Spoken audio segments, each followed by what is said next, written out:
Hello and welcome to the Computer Game Show. My name's David Turner and I'm here with Matt Murray. Hello. I'm also here with James Farley. Hello. And John Denton is here. Hello. Alright guys, we've got lots to talk about. Let's get straight into feedback, Matt, come on. James, did you know that the Switch version of FIFA 18 is half price? The thing is, I don't want to just say this has been annoying me, because obviously I deserve it. You can, James. I mean, I know obviously I deserve it for all the ridiculousness that went on, but it has got quite tiresome now. I just opened up. What's got tiresome? Well, getting messages from people telling me that I can get FIFA cheap on Switch at the moment. I've got loads of tweets on it, and I just opened up Romark, right, and it says, I looked at the Switch topping and it says, you've got, someone's quoted you. And of course it's somebody saying, you can get this really cheap now, at me. It's like, but how many tweets have you got? Eh?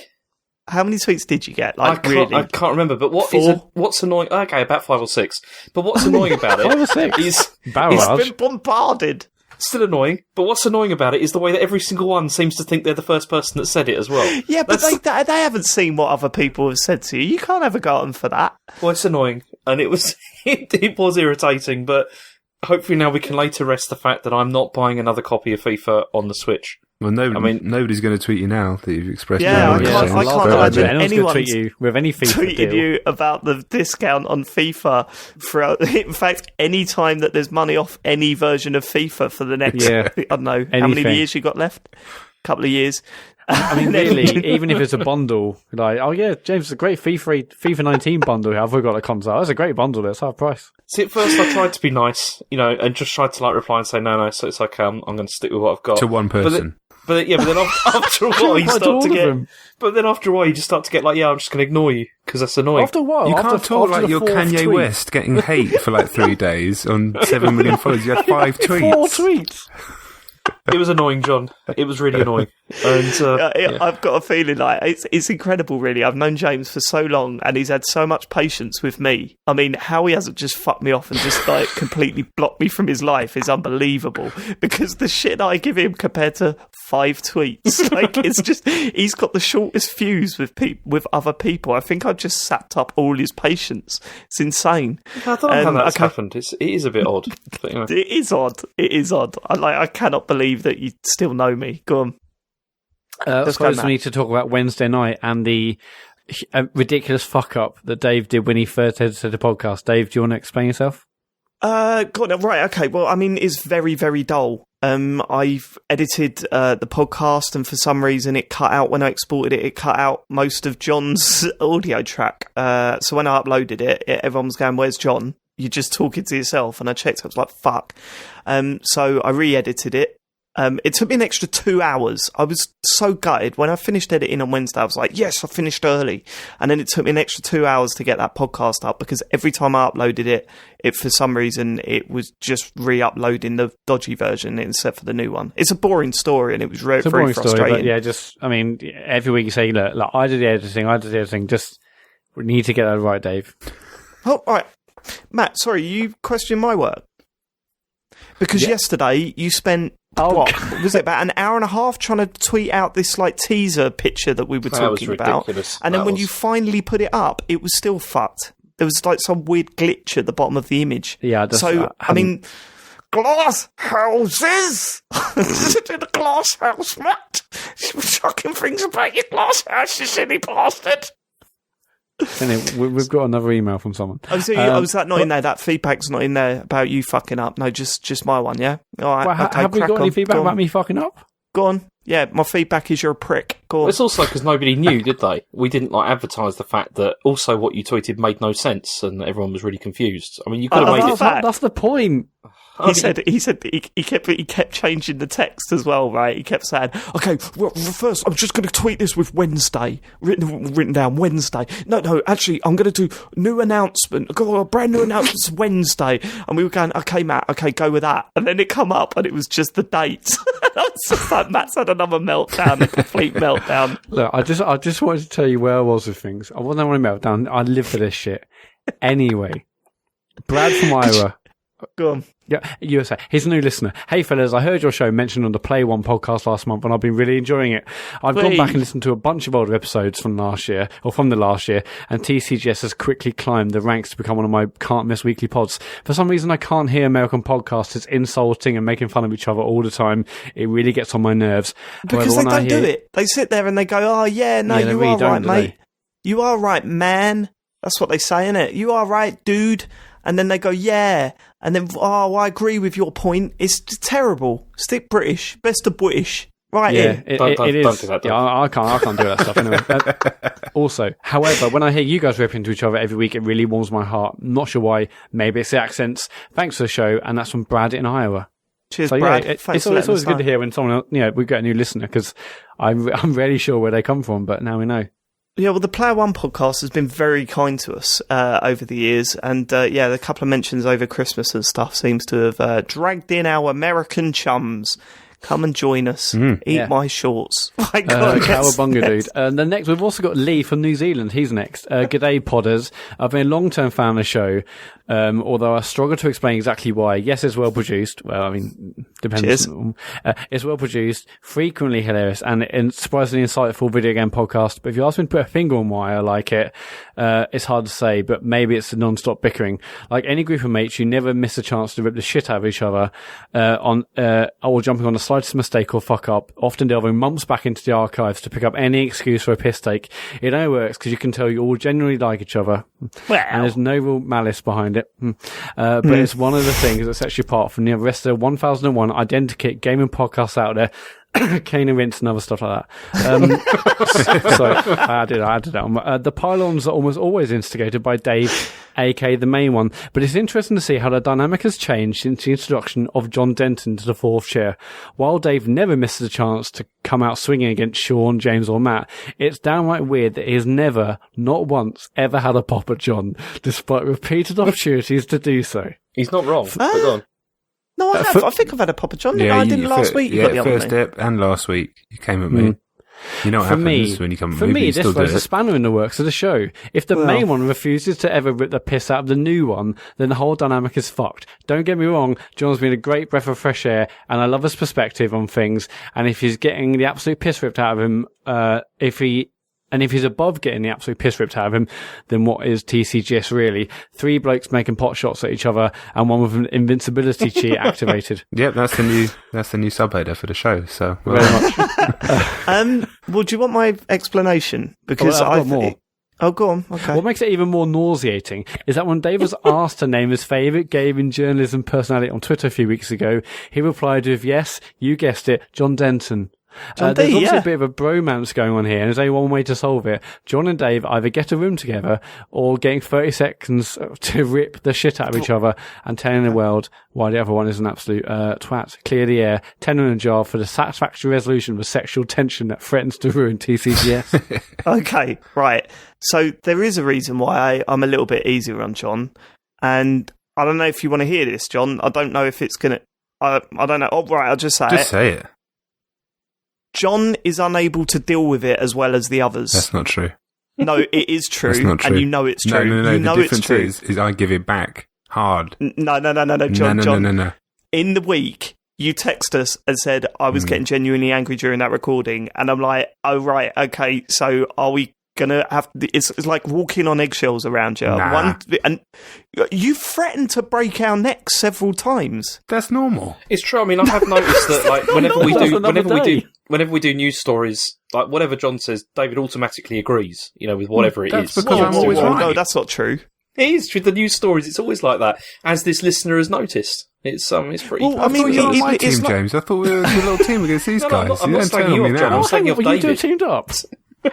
Hold on, wait. James, it only seems like I'm always agreeing with him instead of you, because you talk absolute bollocks 99% of the time. I'm just reporting the news, Dave. I just report the news, that's it. No, you don't. You just read the headline to say, do you want me to go into it? Yes, we want you to go into it. And then you have a go at me if I do go into it. James, stop saying report the news. You don't work for the Daily Planet. You do stop saying you report the news. Listen, John, I mean, I think he will be able to handle it. Right now, he's in that weird place where I don't know what's going to happen, and I don't want him to walk off just yet. So I'm easing him in to the Dave, you can aggro. bring whatever the fuck you want, mate. I'm ready. Okay, all right. Come at me, honestly. Okay, all right. Okay, fine. Well, that's it now, isn't it? The line's drawn in the sand, and I'm going to jump over it, and we'll see what happens. Exactly, we'll see what happens. Oh, great. Right, okay, that's another threat, though, isn't it? Well, that just sounded like... The subtle threats of violence have been pretty good. It's yeah, I know. I've enjoyed it. What did you say to Matt last week? One day I'm going to appear behind you. It's like, oh, okay, it's like Joe Pesci. You know what I mean? Like in a fucking bar. Well, just a little Matt, bit. What's the next one? Matt, what's the next Nick one? Parton, actually, following on from that quote, he's actually done what is called the title fight, Matt Murray versus John Denton's #, John Denton's Revenge. He's created a YouTube video with a bit of a rap from last week's confrontation, shall we say. We've tweeted out on our Twitter account, at Computer Game Pod on Twitter. So, check it out, because it's an amazing song that he's, produced, just using the stuff we spoke about last week. I mean, in fact, actually, don't go to YouTube. I mean, this is literally an audio show. I'll play it now. All right, Matt. What is your problem with law, bro? You proper got it in for that. It's because John's not here, so he's like, he's all right. He can do all these He's gags giving it now. all the big one, yeah. You're a prick, John. Next news story. Fucking hell, James. Matt's getting knocked the fuck out. World Star! I did listen to the show. Always listen to the show. Listen to every episode. Written down some notes. Got some feedback. Maybe I jump ahead of the queue. Someone might tell me I'm wrong. It was so out of the blue. So Matt says, you're a prick, John. So that was shocking. Where the fuck did that come from? Next time we meet, Pipe out, Matt. you can shut me out. Unlike a Battlefront, there's not actually that much you can talk about. Do you want to explain yourself? Caught me off guard, this one. I think I said... Sounds like a Fatboy Slim song. One day I'll appear behind you. Don't know when, don't know where, and I'm going to hurt you. You're gonna what? Just smash my hand into the chair. I can't even remember what we were talking about. Oh, okay. We didn't actually listen to it. We just went silent then, and I think everyone was waiting for someone else to continue the show. But I edited it in, and there it is. Good. Thank you, Nick. Nick's brilliant. Like, the stuff that he does, he did our theme music. He was Mr. Tits when we were doing Joypod. Stuff was amazing. And that was fucking hilarious. Like, I was laughing throughout. So thanks, Nick. awesome work, awesome work. So good. Class. Breakness has emailed in, or tweeted in. I felt compelled to write something after last week's pod. It provided me with some of the funniest mental images to date, and that was hearing of Farley's breakdown after falling or failing on Jet Set Radio was a joy. I pictured him flailing wildly, eyes bulging, baring teeth, rolling around on the floor in an ungainly tangle of human and blind. Do you know what I liked about that when he was describing that? How there was no real like when you're talking about being angry, you usually raise your voice and because you're remembering it or whatever. James is just so matter of fact about it. I couldn't get there, so I destroyed a blind. It's because I chucked the controller. That went near the blind. It got caught up in the blind, and then I got annoyed. Okay, you're being too logical again to be a human being there, aren't you? Like that is just that's not a real person. I got caught up in the blind, and I was angry at the blind, and then I walked off. And I snapped the blind on the floor and I stamped on it a bit. If anyone's going to be a serial killer out of us four, it's James. Definitely. I mean, you might have already done it. And it punches and kicks were raining down on the inanimate object. Then his girlfriend watching, mouth open but silent as the battle engulfs the corner of the room. He wouldn't have it his own way. The blind, sensing him tiring, snares an arm, then a leg, only for Hyde to summon every ounce of his being to slay his foe with a fly of elbows, or something to that effect. I want to say huge thanks. You thought about that way too much, mate. Way too much. That's been playing on your mind. It wants to say huge thanks. John's been a great addition. It did say, as parents, have any of your children said or done something from a game that has made your other half scowl and question whether you're right to let him play games in the first place?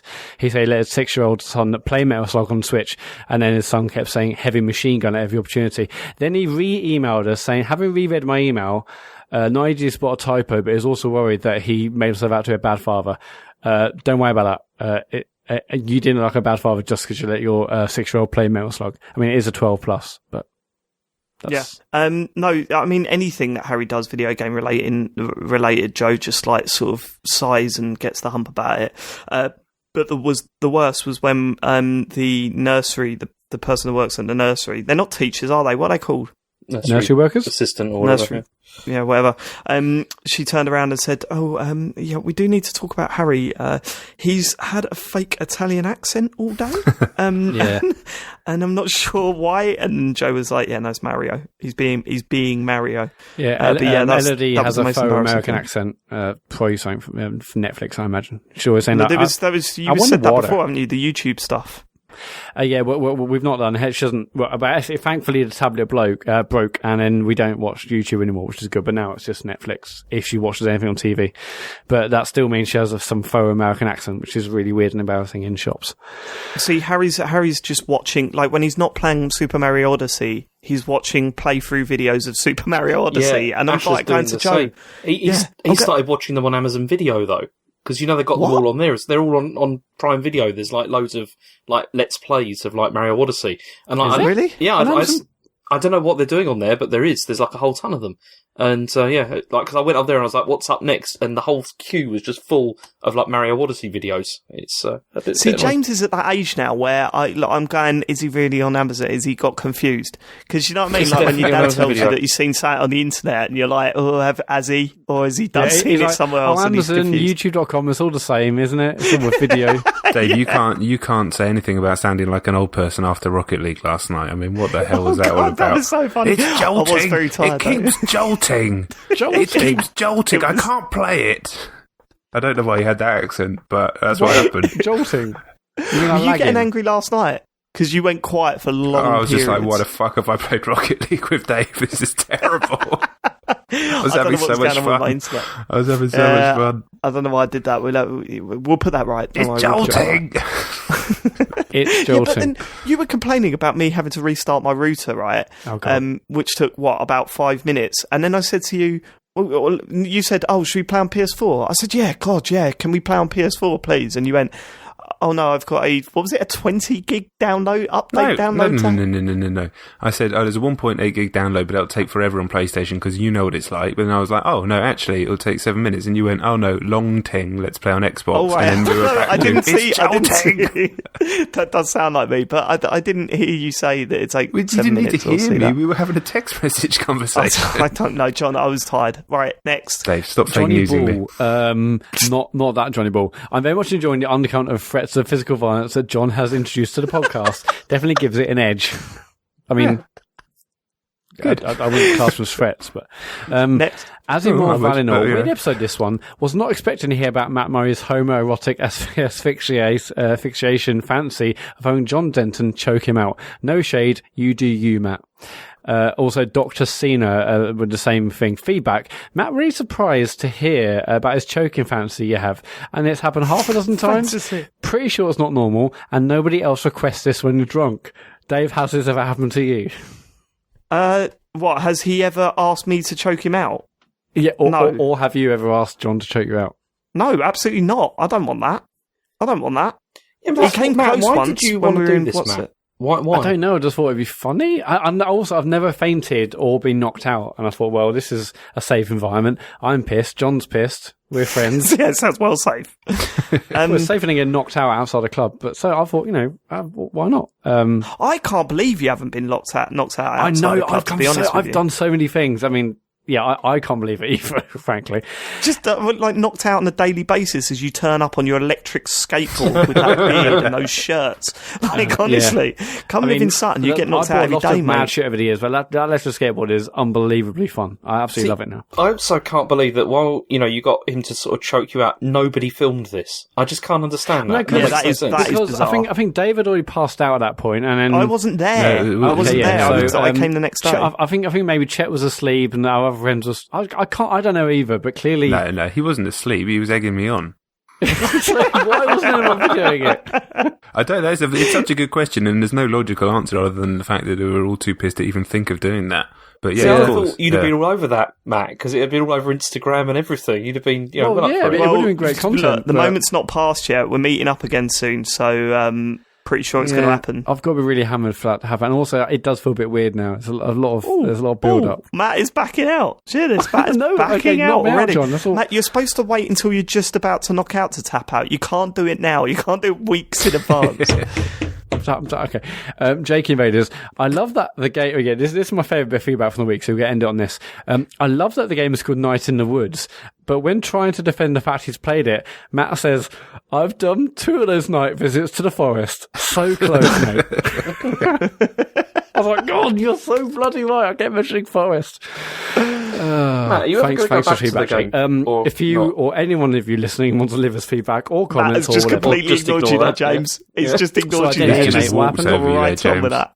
So what happened, James? I didn't hear you. I said, are you ever going to go back to Night in the Woods? You know, I would like to, but how much is it on Switch? About 15 quid. I would like to, because I know we've all had a laugh and a joke at my expense, but I was enjoying it. Sorry, this was a game that you were saying was game up there with the game of the year 2017, and you say it's £15. Nah, I was enjoying it. That is outrageous. Better than Wolfenstein 2 that he buy it had and finished. finish it. Okay. You know. How long did it take you, James? 6 hours. No, it's about 7 or 8 hours. Okay. No, I will go back to it because I was really enjoying it, as I've said for the millionth time. If you want to leave us feedback on this show or any of our shows we've done, it's at Computer Game Pod on Twitter, or you can email thecomputergameshow@gmail.com. And as they've proven this week, you don't have to even be from England, mate. You could be from anywhere. You can be from all different countries, and we'll read them out. Good. We've got a bit of news this week, haven't we, before we go on to the news? Matt, you have pretty much set this whole thing up, so do you want to break it to our listeners? Sure. So if you saw the cryptic tweet that I dropped on Sunday, you might be wondering, I wonder what that means. The cryptic tweet that he dropped and then deleted and then had to redo, let's not let behind the curtain. It was very slick to many people. Unless you saw both posts on Instagram, Twitter and Facebook that I deleted and reposted. But apart from that, it was fine. Nobody noticed, Dave. Anyway, the announcement is that we're doing a live show, and we're doing it at Resd on Sunday the 15th of April, Tobacco Dock, where Resd is. We're basically closing. That's coincidence, isn't it? Oh, this weird, yes. We're basically closing the show. I mean, we're doing the 4:30 slot till 6, I think, or whenever someone takes the microphones off us. But yeah, it's the last thing at Res on Sunday night at 4:30. So 15th of April. If you're at Res, brilliant. If you're not, buy a ticket and come and see us do a live show. Why not? Yeah, tickets are still available. Google Res, it'll come up. We're really excited. It's our first ever proper live show. We didn't do one at Joypod. We sort of did one in a pub once, and it was awful. So that didn't count. We also did that one in Bath. That was also... Was that the one? That was the one I was talking about. It was terrible.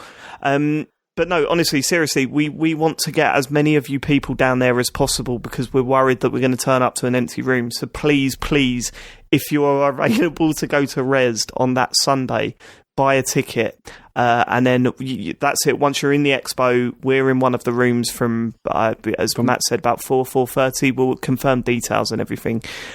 You get to see James Farley live. No, you get don't to do that. shout things at James Farley live. When I introduce everyone, cheer, but boo James Farley. You could be part of that brilliant moment. Why am I podcasting with you? This is just... Fuck knows, mate. Not even I know. I don't know what you bring to this shit. No, seriously, we're really excited about it. And so we're going to be playing games at Res throughout the day on the show floor, and we'll be talking about them. It'll basically be a normal episode. We'll do news, what you've been playing at Res, and a chance to do a Q&A at the end. Yeah. Matt, well done for setting this up because this is brilliant. I can't wait. It's just like out of the blue email I sent. I thought, and now we're here. So 15th of April. If you just go to egx.net/res to get a ticket. We'll do a live show in front of anyone who wants to come and watch us. I'm freaking out, but also I cannot wait. It's going to be brilliant. I love the fact that Discord worked it out. The Discord team, it was just Scientologist, really, wasn't it? He worked out the cryptic message in that teaser trailer. So you win a prize, James. What's he won? A chance to see us at Res if he buys a ticket. Well done, Ben prize there. Simon.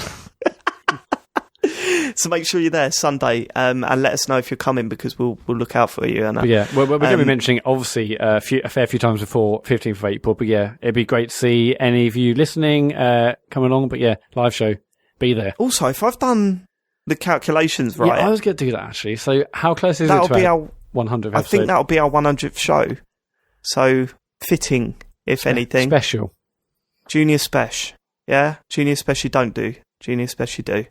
Right, should we get on to the real news now? We can. So I've been dreading this a bit because it's been a bit of a rubbish week as far as news goes. And I don't know how you're going to react to some of these because they're not exactly thrillingly exciting. Just chuck them at everyone's us, James. pumped Let's now. go. Yeah, Okay. you sold it. yeah, the hype. Okay, Hold so- on to your seats. I've got to be honest, it's the way it is. Anyway, so PlayStation 4's got the 5.50 update coming out. Oh my god, yeah. Ooh, good strong start. Do you want to hear? Do you want to hear what they've got? Oh, So, please. it's going to have playtime management. So that's good. Okay, yeah. What does that mean? It means you can restrict how long people can play the machine for, Okay. a bit like you can with the Switch. And but the biggest deal is for PS4 Pro owners, as it's going to add this super sampling mode. So this is so that even if you're playing in 1080p, you can still get sort of the benefit because it will like upscale it and then downscale it so that it looks better on the. I thought that TV. already had it in there. I thought that was one of the things they were saying when So it launched. it's got There's boost boost mode. mode. Yeah, But this is a bit that's different. different. Right. Okay. So there's whatever. that. And Yep. I mean, that feels a bit like an attempt to compete like more directly with the One X to like give people that haven't got 4K TVs like a reason to buy it and just saying, yeah, things will look better anyway. I can't believe it hasn't got an Ultra HD DVD player in it. But like they can't, that, they still. can't do that with a firmware Why can't update, you believe can they? that? I've got an X and I have no intention of buying one. I mean, a DVD, a Ultra Really? Blu-ray. Yeah, I'm not going to buy You like wouldn't for like a physical- film that you like properly love, like Dunkirk. I would definitely go on that. I guess, but I'm happy to like streaming that in 4K. Then Yeah, how Needing can you the stream disc. that in 4K though? Like, I'm not questioning. Is it? What's the best way of doing that? I mean, obviously it's not going to look as good as like a lossless disc, but I'm sure the 4K iTunes version will be fine. Yeah, 4K iTunes stuff does look really good. It's yeah. But, Anyway. Yeah, but hold on. Can you get that stuff through Xbox One X then, or have you got to have Apple TV? It depends because haven't Xbox got their own store as well. They've got their own video store as well. This so is you far probably too can. complicated. I've already ordered Yeah, this they from probably Amazon. do, You know but what I anyway, mean? yeah. I mean, it's nice that it's got it. And when the PS4 Pro didn't have an Ultra 4K, Ultra Blu-ray player, I was like, oh, that's a bit annoying. But I know I'm never going to buy an Ultra 4K Blu-ray disc. I'm just never John, going to do where it. do you stand on that stuff? Because I know these guys are already always against this stuff. Are you ever going to use your HD DVD drive on your Xbox One X? No. For two main reasons. One, that I'm like the others, I'm kind of off physical media for when it comes to films, unless it's something super cheap like an old DVD and CX or something that, for the kids. But the other reason is the Xbox One X, which is the only thing that can run that, is in my office. I'm not going to sit in my office and watch a movie on my own. That's a bit weird. So yeah, I mean, when we do watch movies, we just tend to watch them through the Skybox, just whatever's on Sky Cinema or something like that. I have that. I mean, I'll talk about it very, very briefly, but I've kind of not gone off film. I studied film at university. I was a bit obsessed, and the whole superhero thing is just kind of it's done a damage to me in terms of my love of cinema. Just because between that and Star Wars, I don't really have any issue with any of those movies, but the whole discourse around movies is just completely different to what it was when I loved it. Sort of end of the 90s, most of the sort of noughties, and yeah. So that's why that's the other reason I don't really buy or seek out movies that much. Which is a shame because there's obviously still great movies happening. But yeah, that's just a real quick point. Yep, no, that's fine. Go on. Okay, so also it's getting custom wallpapers via USB. I'm sure somebody will care about that. But also the library's been redesigned, so it's going to have like a PlayStation Plus tab. Yeah, that's good. I mean, every single one of my PlayStation Plus purchases I just do through the website because it's so quick and easy. I don't know if I've ever bought any PlayStation Plus stuff through the store on the device because it's just crap. Or played any of them. Yeah. But also... Rocket League? Fuck you, James. Feel the burn. Oh, you got me. James, you really need to stop milking that because if you do it in a live show, they're going to boo you. That's true. So also you'll be able to hide purchased items, and you can also delete notifications permanently. And that's about good. it. So it's all very exciting. Does this allow you to change your PSN ID? No, it still can't do that. So the next bit of news we got is... Where did that come from, Matt? Just because it's something that everyone asks every single day. Oh, is it? Okay, cool. Okay, so Nintendo are finally going to let you redeem My Nintendo points for Switch eShop purchases. Right, this is interesting, really, because I can't wait to see what's on offer for your Switch via this system. I mean, don't get me wrong, I've got none now because they expire after about 12 days. I'm sick of the now. emails saying they're going to expire. It's like, what can I buy? A wallpaper for my 3DS, which I haven't got. The whole system's a bit weird because what it is going to be is it's actually you can get like money off like stuff that you want to buy. So, but then also the expiry date thing has changed now. So now it's going to be that they expire 12 months after the date that you've applied it. Okay. So, What like, were they before? I don't know. 12 minutes? Yeah, It always seemed felt like like that. that. It was ridiculous. But anyway, so what happens now is that the gold points that you get are going to be worth 5% of the value of the download that you've done. So each gold point is going to be worth 1p. So if you spend £40, you'll get £2 off another game. That's kind of how it's going to work. But then That's not too bad. the thing that's really weird about it though is that because if you buy a game physically, you can also get the points from that as well. Yeah. Like you put it in, you can do it. Well, they've weighted it though so that is worth like 1/5 of if you download it, like the value. Okay. Because if you buy a digital game, it says put in a physical card to get the points. So Yeah. can you now get points for that digital download? Well, you always got points for the digital download. Okay, I can't That's the remember point. the Oh, game. yeah, that And just happened automatically. And and- when I say automatically, you had to answer 20 very dull questions that you didn't even Yeah, bother answering. This You is just tick the top one. I don't even know what these things are. I live Really? my You've life not in a seen this hurry. shit? This is their- John, it's a thing you get an email about every 2 days about something expiring. I don't. Well, basically, if you buy anything on the If you buy- eShop, if you buy anything on the eShop, you automatically get they're basically reward points, Right. And they sit on the website. And previously, you were only able to claim Wii U, or 3DS, either like games or wallpapers and stuff like that. Nothing special, and everything decent was out of stock within like 5 minutes. But now they're expanding it so that includes Switch stuff. But by the sounds of it, it's just money off, which is fine because I mean, there's plenty of like indie titles on there, and if they're covered by this, then they're all good. Well, when you buy something, like the points go into your like My Nintendo account. Okay. So So from if now on, you'll If start you seeing buy them. something physically, you'll get like a disc with you'll get like a card with a code on it. Yeah, sure. that I you remember those type with in like and the then stars and shit. No, years they ago. do it. It's They exactly do it. It's that. different with physical ones now because it's like you can just tap on it on the home screen and then you can choose to redeem the. You don't need to like type in any cards or anything. It just does it. Oh through right, that's that, cool. which is all right. But as I said, the thing that's annoyed people, as there always is something annoyed people, is that the physical version is worth so much less than if you downloaded the game. So like if you download like Mario Kart, you'll get whatever it is, like the 5% of the value. Whereas if you download if you buy the physical copy, it's less. If you're upset about that, sell it and get more money than what the points are worth. Yeah. Do you know what I mean? Like, that's why they're doing it, isn't it? They don't want you to sell their games. Yeah, it's so also just do that. pushing people towards digital, isn't it? Which is totally understandable because it's Yep. it's better for them. Next. So next one is Bandai Namco are working on Metroid Prime 4. Didn't we already know this? Or was that just a rumour? There was rumours that it was Bandai Namco Singapore working on it, but now it turns out that it's actually Bandai Namco Japan instead, and that the Singapore branch are working on Ridge Racer. That seems to be the thing. But Retro also have nothing to do with this, and this is not massive news because we don't know anything about this, but No. what is quite interesting though is, as Retro are having nothing to do with it, is this going to have the same style as Metroid, as the original Metroid Prime trilogy? Because, do Bandai Namco have a lot of experience with like first-person adventure games? Like, is it going to be the same sort of thing? Zero idea. Yeah. I can't comment on that at all. I don't know their experience. I know that they upset us once by promising us an Xbox 360 and Oh, never yeah. sent it. Forgot That's about about that. as good as it gets.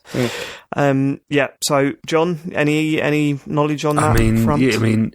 Without knowing the director, without knowing the exec team, without all the usual stuff, it's not like Bandai Namco doesn't have a tradition of producing amazing games. They do for many, many years, but nothing that's really along the same lines as Metroid. But I just don't foresee there being an issue. I remember years ago when everybody was worried about Metroid Prime being made by Retro, because they're like, an American studio is going to do this? This is like back in the Games Mags era, and yeah, look how that turned out. So, with Nintendo overseeing, I don't think it'll be anything other than excellent. I just can't see it being let out in any state other than that.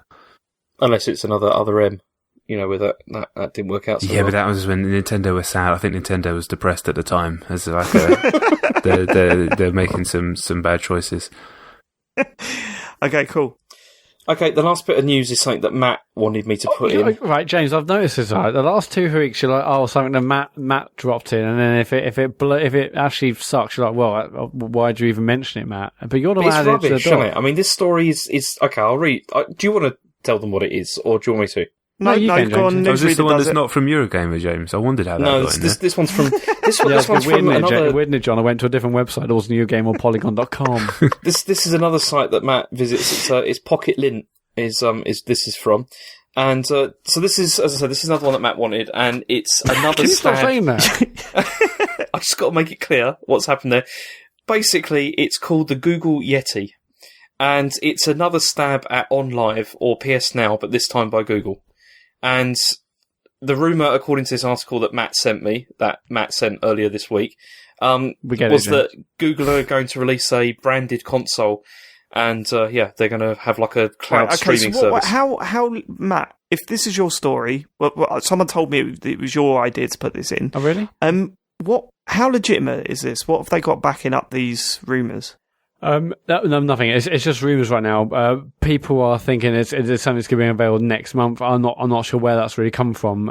They have apparently made acquisitions. But then also it's Google who make 1 million acquisitions. But I just thought it was interesting that, because obviously Apple aren't doing this, but for Google to actually potentially do something in this space is interesting. I mean, all it takes is someone like Amazon or Facebook, Apple or Google to try and plow like shitloads of money into console space. And I mean, like 3 years ago, we wouldn't have ever believed Microsoft would ever get involved. And like, Microsoft's making a games console. It's totally different because few years ago, Amazon has tried it. Jesus. Amazon have tried it already with like their Kindle stuff. They've already tried to bring out games. Apple have done it to a degree as well.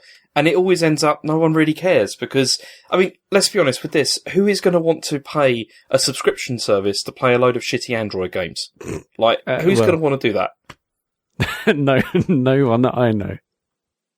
What? I mean, from the stuff that I read about this, it was literally on live, and my word, you say all they need to do is get involved with this, and people sit up and take notice. No, that's not. They need to prove that fucking streaming games is something anyone wants to do. And right now, there's been too many attempts where it's failed for anyone to suddenly just jump on board straight away, day one, apart from you, because that's what you do. That's Matt Murray.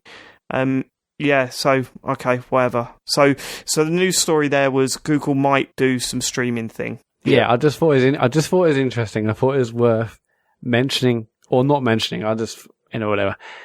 James, yeah. Can you get a little bit more backbone and just when Matt goes, oh, can you put this? It go no, like just flat out, because I agree with your assessment there, but you should have had the backbone to go, no, we're not doing that. That's what you're doing. But he gets all upset.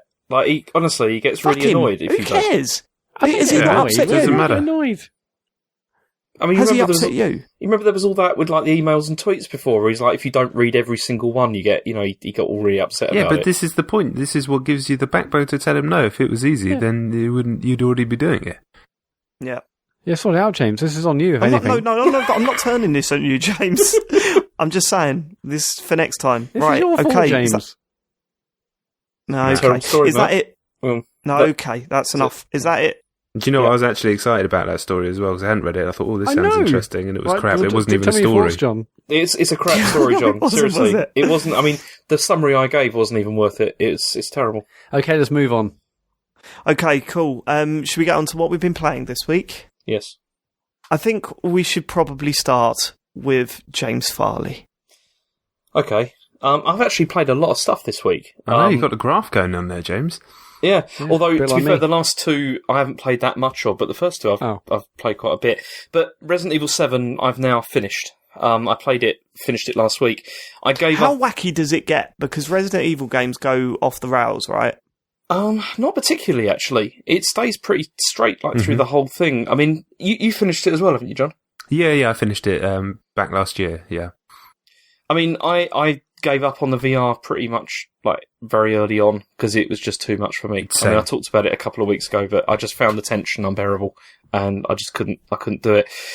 But see, what's really weird about this is I'm not even really sure if I enjoyed the game or not, because I spent most of it with this sort of general sense of irritation and dread, which is probably not how you felt about it, but I don't know. And not because of the environment or the enemies or anything, but because of the usual parts of Resident Evil, which sometimes I find this way, like the item management, lack of resources, and also in some place, like the cheap jump stuff, although some of that stuff was very well done, and I screamed actually at one point, which was horrible. Oh God, what I would pay for that audio recording. Well, Chen was in the room at the time, and she felt, she nearly fell out of the chair because she was really shocked. Because did she jump between you and the blind? Yeah, say, no, James, not again.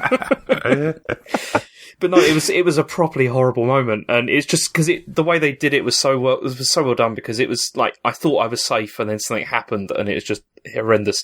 But all the stuff in the house, the first 1/3 of the game, is genuinely the most terrifying experience I've ever had, and it was fantastic.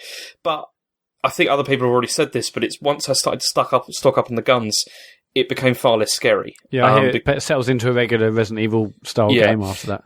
And this is mostly because there's a real problem with with enemy variety, and particularly towards the end, it just felt like I was fighting the same things all the time.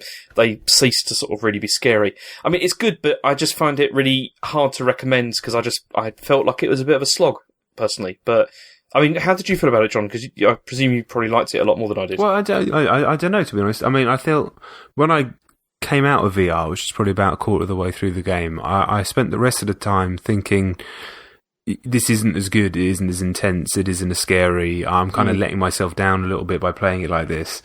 It still definitely had sort of moments, like you say, of sort of dread and unease and some genuine shocks, as well as some good kind of story beats and interesting things that happens. There's one section which turns a little bit more like Saw, with like a kind of game you have to go through, which is kind of interesting. But I don't know if I loved the game. I really didn't like the final boss, and I just felt myself kind of in admiration of it as like a piece of craft, and sort of with the attention to detail that got into it, and how they managed to convert the series into that first-person format. But I don't know, you're kind of like you, I don't know if I loved it. I don't know. I certainly never want to play it again. And I'm not sure. What was wrong with the final boss? Where did it go wrong? It's just one of those bosses that just the cheap shit kept happening to me, and it just ended up winding me up. There's quite a lot of that, towards the end, where you have some of the bosses. There's cheap deaths and stuff like that, where it doesn't feel entirely fair at all. It's like one shot shit. Yeah, it's really, I don't know, I didn't enjoy that so much. But it's just the first part of the game, when you're kind of defenseless, really, is where it really shines, because it really is terrifying, when it's like that. But once you start getting weapons, it just doesn't feel the same, which is kind of a shame. But still good. Just, I don't know, I'm still not sure if I enjoyed it or not. Yeah, there's also, just very, very quickly, it relies on these kind of invincible enemies as well. There's a few the members of the family, basically, and it's quite impressive and intense and scary at first, but when you kind of see behind the curtain a little bit, and you kind of see, okay, well, there's not really anything I can do, so you just end up in this silly little chase around these environments, waiting to get scared by something you can't kill. It kind of breaks the illusion a little bit, I found, and I've had that. There's any game that does that. That kind of enemy, that kind of stalking, invincible enemy, that inevitably ends up happening. I also found that the way that those characters develop, the way they sort of, mutations and all that kind of thing, made it significantly less scary as it went on. It was much worse, I found, when they were more sort of human. And then I agree with that. When things start to go kind of more crazy, it starts to become a bit... Yeah, agreed. Yeah, not so much. But then the other game that I've played in depth over the last couple of weeks is Steins Gate. Now, I'm not sure how deep I can go with this with you, because I don't know how much you're going to tolerate, David. What do you think? Just do what you want. Okay, so the game... I'm in a good mood. Sounds it. So I played this on... Do what you want, James. What did you say, John? I said it sounds it when he said he was in a good mood. It's a little bit delayed there, James, but fine. Go on. Okay. So anyway, I haven't even started, and you've already... Come on, James, I'm fired up. What is it? Okay, so the game's a visual novel, and I played it on Vita. So because it's a visual novel, this means like minimal action, like multiple endings, but like a glacial slow plot that gets going after you've played it for about 8 to 10 hours. So exactly the kind of game that David would really get into. You know, I think I couldn't sell it to him. And me. And you sounded like sarcasm. Go on. Okay, but the thing about this is because it takes about 8 to 10 hours, and although it is very slow starting, this does mean that by the time that the plot does start to heat up, you feel a real connection with the characters. And this works because the writing is really entertaining and engaging, so that even when the plot isn't really being moved along, it's still really fun to read. James, can you give a very brief, synopsis of what the story is? Super, that's what I'm just coming to. Oh, sorry, mate. Yeah, so the game, it works. Say again? Go on. Just sounds like you're going to rip each other's throats out. Go on. Okay, so the game focuses on time travel, and it's a group of university students who create a time machine, like kind of by accident. So they create this time machine, and this attracts the attention of CERN, the European Organisation for Nuclear Research, who it turns out have been using the Large Hadron Collider for time travel research. And so they sort of notice that these other people have created something that they want a piece of. So the characters then discover how to send text messages back to the past. And the main character is the only one who can see when the timeline changes, and everyone else just assumes that things have sort of moved on as usual. So, like, at one point, one of the first things they do is they send back, like, the lottery numbers, and, so he sends back a text message to himself, like, a couple of days before. But it doesn't work out, and he doesn't win the lottery because perhaps him in the past didn't decide to play the numbers, or maybe he gave them to someone else or something like that. So sometimes they don't really know with absolute certainty what effect these text messages are going to have. So wouldn't you just keep doing it? Because eventually you'll work it out, right? They do, and that's part of the... not the lottery thing, but that's part of what happens because they start to do more and more experiments to see how things can change. And as I said, he's the only one who can see that there has been differences and other people can't. But these experiments begin to cause more problems as it turns out that like some of the characters are sort of fated to die because of changes that have been made to the timeline. So what becomes interesting about this is that the guy who's like running these experiments, he starts to become obsessed with the idea that he needs to stop like these deaths. So he keeps on rewinding time over and over and over again to try and sort of change the parameters each time to try and make sure that things happen. But then in the end, his friends still die. And this becomes really interesting because he observes these changes and he sees his friends die like hundreds of times. And like he keeps trying to change it, but it fails and fails and fails. And you get obviously these multiple endings as well. And some of these are some of them are really bleak. I mean, at one point, the central character changes the timeline repeatedly, and in the beginning he does this to save someone again, but then he starts to begin to feel like he is kind of like a god because he can control this small time frame because he knows he can reset it at any time. So he starts to feel, I can do anything here, like I can commit acts of violence, like even start saying I could like rape somebody if I wanted to.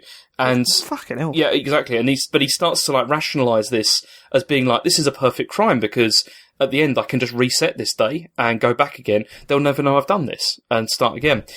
The whole plot is about time travel and sort of like the cause and effect.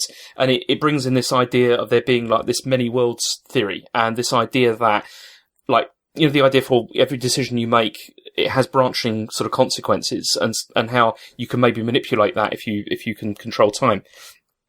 I mean, okay. I know you say it's a visual novel. Mm-hmm. I don't really know what that means.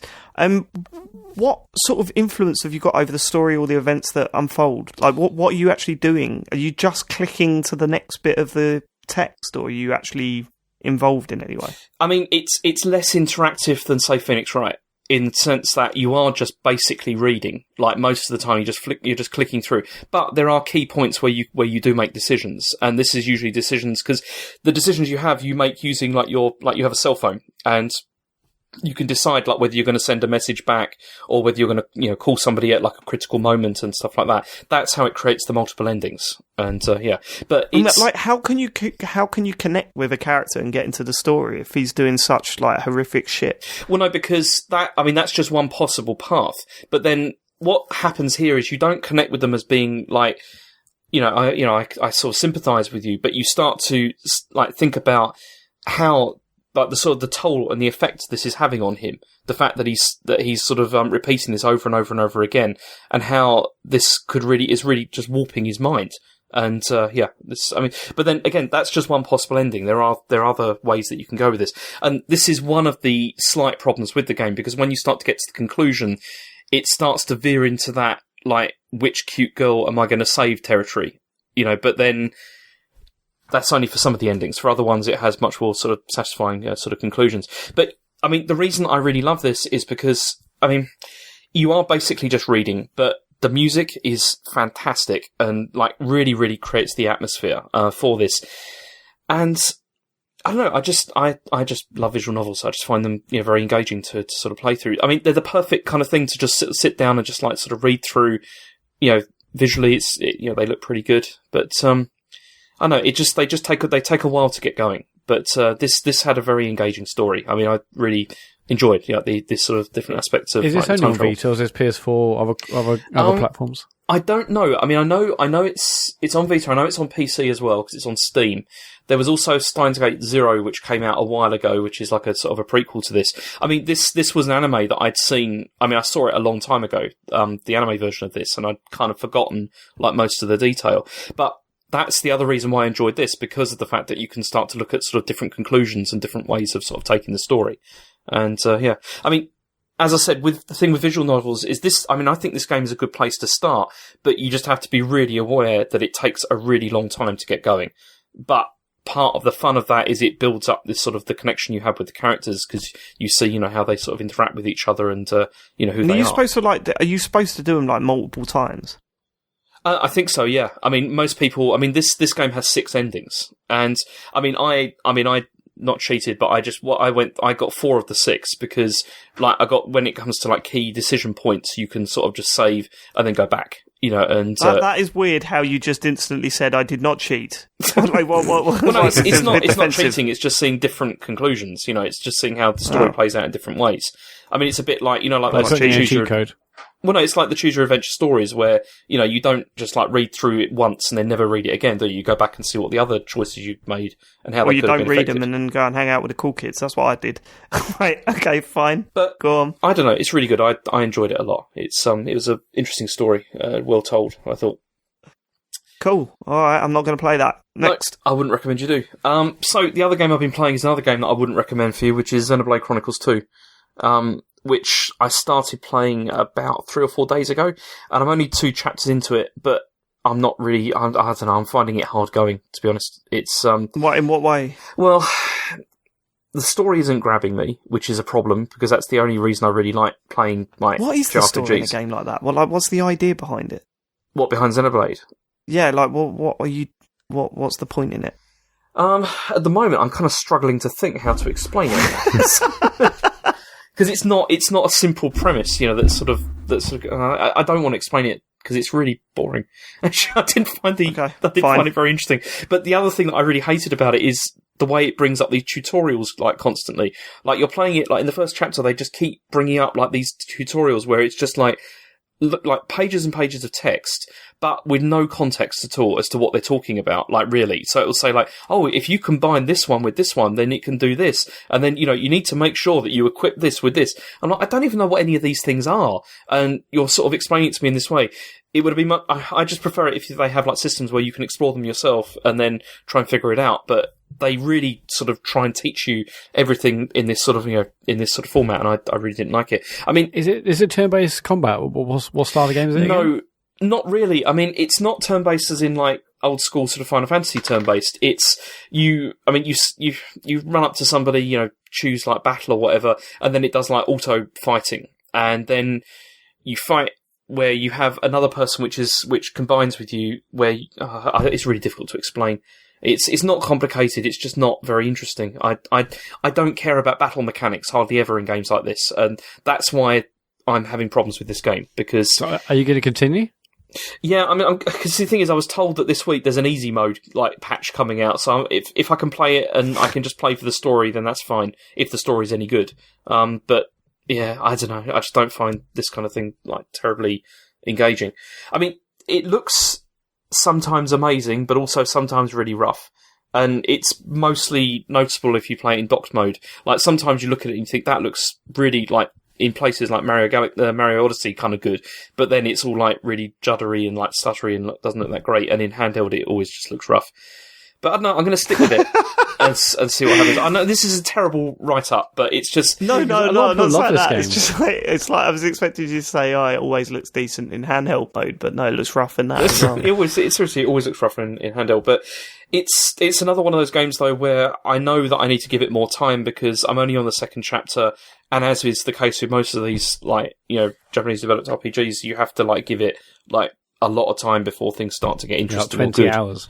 Yeah, basically, which is... Ain't nobody got time for that. That's ridiculous, the amount of hours you got to put into those games before I know, they get good. But this is one of the good reasons for it being on the Switch, though, because at least then you can like play a bit here and there. It makes it less of a thing. I mean, guess. I couldn't play one of these just on I mean, see, the thing is, I mean, that's why... I mean, I loved Persona...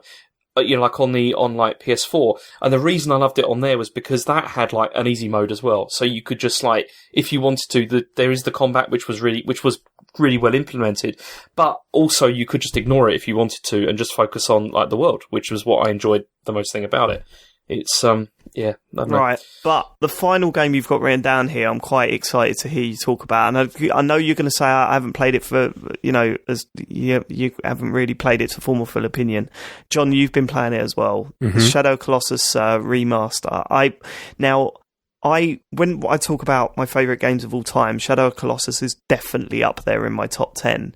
And I've been shying away from playing the remaster of it because of the, like I said last week, the emotional connection I had when I originally played it. Like, I was absolutely blown away by it. So, James, on the understanding that you've still got lots to do in it, like, how many Colossi have you taken down? I've done 2. You've done 2. So very little. I mean, I've hardly played it. What are you thinking so far? So far, I mean, it looks... I mean, I said on Twitter, it looks incredible, like in 4K. It looks... Really? It looks so good, like it in 4K. But, I don't know, I mean, I don't want to say I don't like it, because obviously that's completely not true. Oh. But, I mean, I'm only 2 Colossi in, so I'm not seeing the genius yet, is the problem. So you've not played this before, right? No. Okay, so yeah, that's interesting that you're going to be taking it from a fresh perspective. Mm-hmm. Because you have then, John, have you finished it? Yeah, I finished it back in the day, back in 2000. When did it come out? 2008? 2000? God knows. I mean, yeah, I don't know dates. Sorry, but yeah, I finished it then and loved it, but with some reservations, and those still remain. I've only done 3 Colossi. I had planned to do more, but just had a super busy few days. But like James says, oh my goodness, it looks absolutely incredible. I mean, incredible. On PS4 Pro in 4K with the HDR. I've heard people describe it as like, oh, it's how you remember it looking. Fuck off, is it? I remember it looking like grey, blurry shit. It was incredible, don't get me wrong, and the scale and scope of it was unbelievable. But now, that's not how I remember it looking. Honestly, like, just one of the best looking games on the system by a mile, coupled with the fact that, you know, the actual game, which is this many years old, that is mind-blowing that it's this many years old, is still just such an amazing spectacle. And yeah, 3 Colossi in, just a small amount of time exploring the world, which is still sort of barren and bare, but now has much more detail and depth to it. But it's the Colossi. It's also got some new hidden shit. Apparently, in it as well, I was hearing it? something about that on a podcast today, some coins or some shit, but I don't know. Yeah. That sort of I've stuff. got some links to The Last Guardian or... Well, no one's worked out Oh, what okay. the coins No. mean yet. And it sounds like it could be pretty cool. There's rumours that it could be like another Colossi that, brand new. Yeah, I just heard this. about that literally just before we were recording. I was just listening to a podcast where they mentioned it's probably the same one, Giant Beastcast. Who did it was actually, yeah. Yeah, I was just listening to that before recording. So yeah, I don't know about any of that stuff yet. I saw a photo someone put up on Twitter today, one of the Last Guardian barrels. I guess it's just a little Easter egg in there. But yeah, playing the game again. I've not played it really since it came out. I briefly played the PS3 remaster, literally one Colossus. But I will sit down and finish this whole one again. And I think I'm blown away by it more now than I was then. And I'm not really too sure why. I don't know if it's just the coupling of the fact that it now looks so amazing. But it did look amazing back then, even though it was kind of bland in parts. But it's kind of a miracle game. That's all I can think of. Like, what it attempts to do, no other game has even come close to. And the fact that it attempted to do that all those years ago is just mind-blowing to me now, even more so. And I think it's because I had been doing the job that I do and played, obviously, so many games when the game came out. It was pretty early doors in my career. And now I've sat through so many games and reviewed so many games over so many years and sat with so many developers and things. I think now my appreciation of what's going on in this game is only increased. And it was not like it was ever low before. Just, yeah, the first time you start climbing and the animation and the way you're getting flung about and the camera and everything like that, you're like, this is a fucking miracle game. I have no idea how this stuff is programmed. I've sat with early versions of games that are like 2D top-down games, super simple games that are breaking and falling apart and the developers are trying to piece them back together in front of you while they demo it for you. And I get it. Like, I couldn't write a single line of code. Like, I don't know anything. So even that sort of stuff is amazing. Even someone who creates like a ZX Spectrum game is amazing to me. This is a miracle, quite frankly. But because of that, some of the issues that I had back in the day still remain. It can be very frustrating. Obviously, the controls, they've improved them and changed them slightly from what they used to be, but you're still kind of wrestling with them a little bit to actually hang on to the thing. Your little character won't necessarily do the thing you want him to all the time, even though what you're asking a video game to do is like completely ridiculous. But I would much rather have a slightly frustrating, slightly flawed miracle than, a polished 8 out of 10, focused grouped like video game that has very tight mechanics and people can just talk about in purely mechanical terms. This is way more than that. We talk about games as art and, obviously there is beautiful artistry and just the visual design and everything like this. But in mechanics as well, there is such artistry in this game. I'm just very, very excited about going back in, very excited about finishing the whole thing. I understand that there's even more spectacle to come, more visual splendor to come. But ultimately, how the fuck did they make it? Yeah, no, I mean, I played it on the PS3, I think, the HD version. Yeah. And yeah, I mean, it looks stunning on that, as it was, and it wasn't. I don't know. It's when I talk about this game, I can't argue with John that when you fly off and die or whatever, that stuff is frustrating, and the controls, especially like the older version of the controls, were annoying, and sometimes the camera would flake out and stuff like that. And there's part of you that's going, why is there this massive open world but nothing to do in it other than just chase down these things? That stuff is there, and when people moan about that stuff, I don't sit there and go, no, you're wrong. I think, well, no, you're right. But the reason that I love this more than most other games, the reason why it's top of my list was the atmosphere and the emotional reaction that I had to each battle. Like it affected me. I would take down a Colossus in that game and think about it for days. Just that one Colossus, that one enemy in the game. I still have the feeling of seeing. I can't remember what number it was.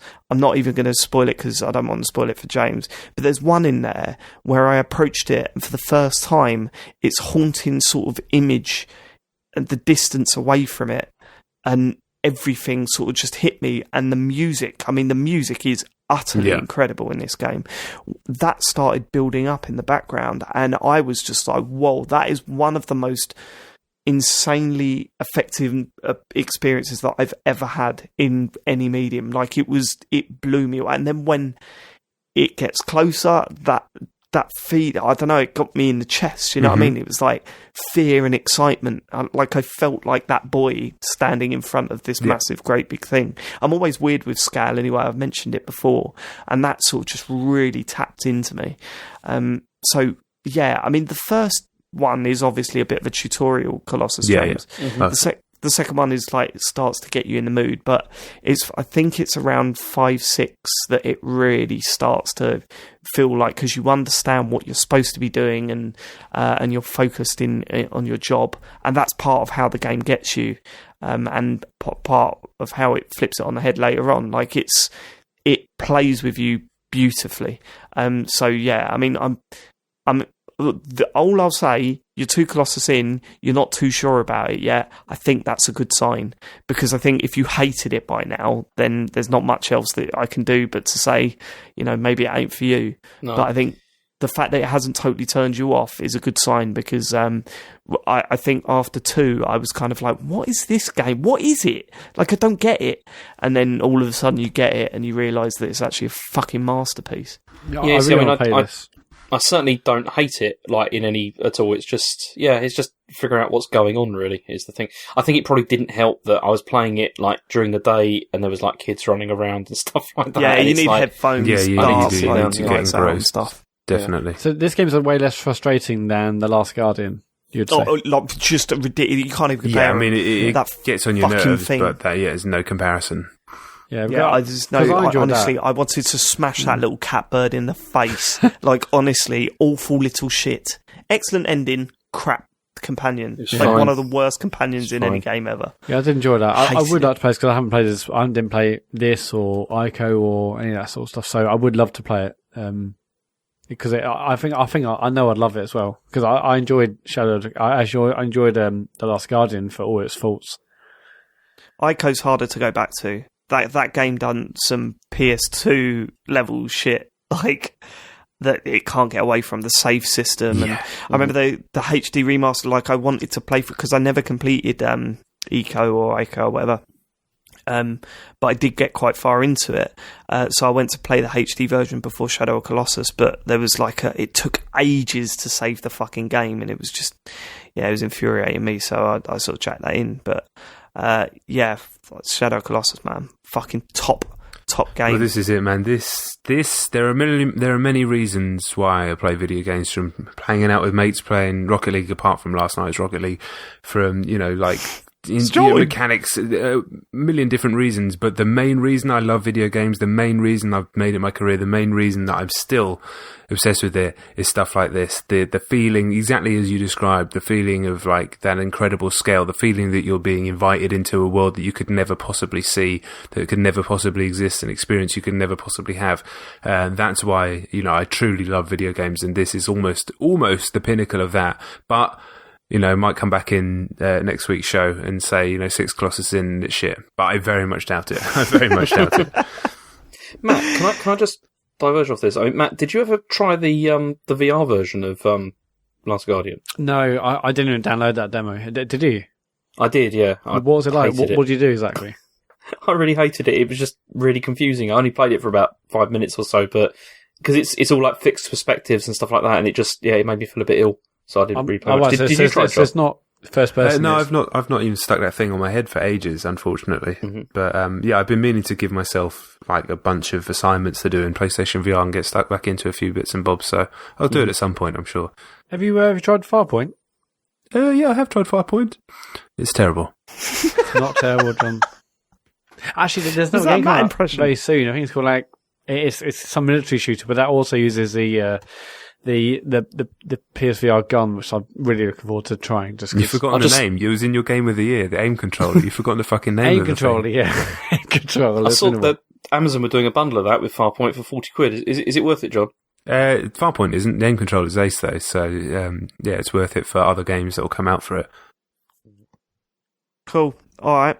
Wicked. Let's move on. That was one of John's. Yeah, so, let's hear what else you got just on your list. A couple of short ones, to be honest. I played a game called The Flame in the Flood. Have you heard of this? It's like an indie darling from the last couple of years. Okay, so this is something that I've heard about, and I've been kind of looked at and kind of been semi-interested in for a while. It's like sort of almost top-down like game where you're on a raft, you're a little boy, and you move up this like I think procedurally generated rapids on a raft, and it's like a survival game. But I'd heard it was like more than the sum of its parts and all this sort of stuff, and I'd always been interested by it. And then it was on Xbox Game Pass. I didn't even realise it was on it, so I was like, oh, bang it, I'll give it a go. And to be honest, I've played a pitiful amount of this game. I've played a Matt Murray amount of this game, so I can't really comment. Holy shit! I can't really comment on how good it is, but it didn't really grab me straight away. The music's amazing. It actually has this like some sort of folksy, bluesy music with real vocals, like original music playing, and when you're getting swept up this river, it's really quite affecting. But the kind of survival elements of it were really weird. Like, you set off, and then within 2 kilometers and like the space of about 2 in-game hours, my guy had starved to death, and I was like, "Oh, what?" So I get that. I mean, like, that's just the way the mechanics work, but it just felt really like just really weird. But so yeah, I was like, "This just I want to love this game. I like the style. I love the music. I love the atmosphere it's trying to generate, but I just don't think I can get past the mechanics." But that was a beautiful thing about having it on Game Pass, is that you know, you just the option to try stuff, and it's a fairly obvious thing to talk about, but there's a bunch of stuff on there that I can go, oh, yeah, I'll give that a go. And I am sure that more and more smaller indie games like this are going to appear on there, and they're just going to give them an opportunity to have a different kind of life. It's one thing having them on Games with Gold or PS Plus, and obviously that does give a big boost, but that kind of, you know, it only lives for a month, and obviously you can download it and play it later, but, you know, in terms of like having that sort of window shop aspect to it for a game like this, if it is in PS Plus, it'll have it for a brief period of time, and it disappears. You might come out at the same time with other stuff, but whereas something like this, you could hear someone talk about Flame in the Flood in 2020 and see it on your Game Pass that you've had for ages and play it, and it could just, it'll hit new audiences like that. So I'm kind of excited for what Game Pass means, and the fact that where it's going to be in the future, certainly coming next month when Sea of Thieves hits it, and it becomes like basically Game Pass 2.0, doesn't it, when these first party big games start appearing on it. Yeah, definitely. So, yeah, that was the main reason I even mentioned that game, was just to kind of talk about the more that I'm enjoying Game Pass. I've got like a bunch of old stuff on there, like Golden Axe and things like that I'll probably play with Elliot at some point, so that's cool. And then the last game I want to talk about, I'm kind of frustrated that I didn't get more of a chance to play it today. I got a review code from Devolver. They were always brilliant, Devolver, of a game called Crossing Souls. Has anybody heard of this? I've not. No? Alright, okay, so super quickly, basically Crossing Souls is like, imagine Stranger Things, but it looked like old school 16-bit Zelda, but it was also kind of a bit more 80s Saturday morning cartoon. So you play as these 5 kids in this like small town America, kind of typical thing, like typical 80s setting. And quickly at the end of the first chapter of the game, like I say, it plays like a sort of top-down isometric Link to the Past kind of view, and you can swap between the characters. One little boy, you play as his main guy Chris, and then you meet his mates Matt, Big Joe, a couple of other people, and they all kind of, like in a RPG like Final Fantasy, everybody all sort of melds into one person, and you just walk around as one person. Yeah. All right. So it's that, but you can press a button and change between the characters, and the different characters have different abilities, like one guy can climb, blah, blah, blah, blah, blah. At the end of the first chapter, they find like a dead body, very Stand By Me, and then they find this like artifact, and then the interesting thing is the artifact allows them to basically see ghosts from the past, and that's basically all I got to, which is really frustrating. I wanted to do a bit more to talk about it a bit more in depth, because it was like, oh shit, this has actually got quite interesting, because at first I was like, this is cool, it's stylish, and I like the music, and it's all very, very done, this kind of 80s aesthetic. It's done very well in this game, but it's very, very done. But now I realise the actual interesting thing is this thing that you find, and I'm sure that's going to lead to different types of puzzles. It's already leading to different types of combat. I already met some like cavemen. This was in a matter of minutes after finding this thing. The thing's broken down into episodes. They're chapters, but they're basically episodes, and it cuts to like a real 80s style, proper 2D animation, like cartoon cutscenes. Very, very stylish. I'm interested to see where it goes, whether it can like maintain interest levels in terms of mechanics, whether the combat's going to get any more interesting, whether it's going to be a game that, like James was talking about, it does story and style very well, but not necessarily mechanics. But yeah, keep an eye out for it. It's out, well, yesterday, by the time you're listening to this, out Tuesday, the 13th of Feb. Crossing Souls from Devolver could be one to look out for. Like I said, I wanted to give it more time this week, but I'll definitely give it more time for next week and give sort of more full and frank opinions on it. But yeah, keep an eye out for it. Oh, sorry, it's out for PS4 and PC at the moment. Expect it to hit Switch and Xbox one day. I think people will be annoyed that it's not coming to currently Vita. out on Switch. Which is weird. What'd you say? It's what? It's coming to Vita as well, which is weird. Oh, is it? Not so much does anymore, yeah. Yeah. But yeah, keep an eye out on it for sure. Yeah, sounds interesting. Yeah, it's cool. The only thing that I don't get is like, what is it? Are you doing combat while you're walking about, or is it so literally just feel like a walking simulator? No. It's like more like a sort of 16-bit top-down actiony type game. So the first guy that you play as, a guy called Chris, he goes into his back garden. His dad gives him some old baseball bat. There was some old baseball bat player. So you've got a baseball bat. Another guy's like a scientist, so he's got a laser gun. There's a dodge mechanic. There's little enemies that come up and you whack them. Feels quite nice. So yeah, imagine that. It's definitely not a walking simulator narrative game. What'd you say?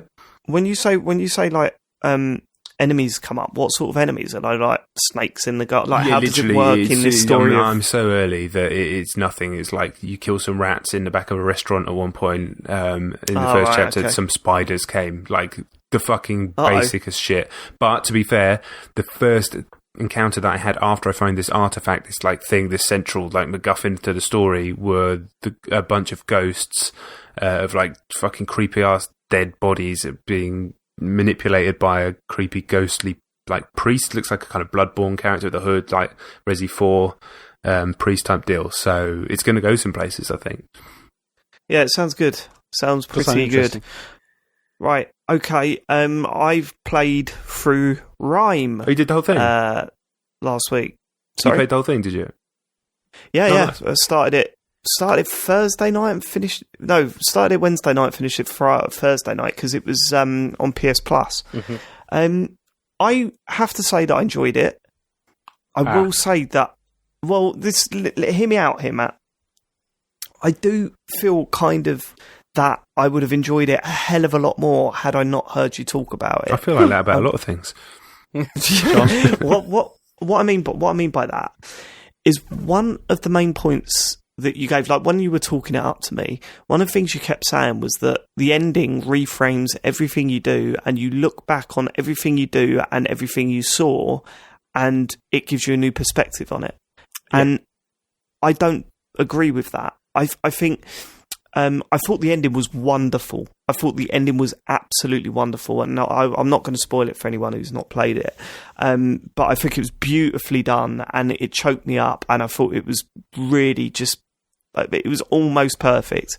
But when I thought back on the stuff that I'd done and the environments I was in, I couldn't make that link between what the story was about and what I was doing. But you saw the names of the levels.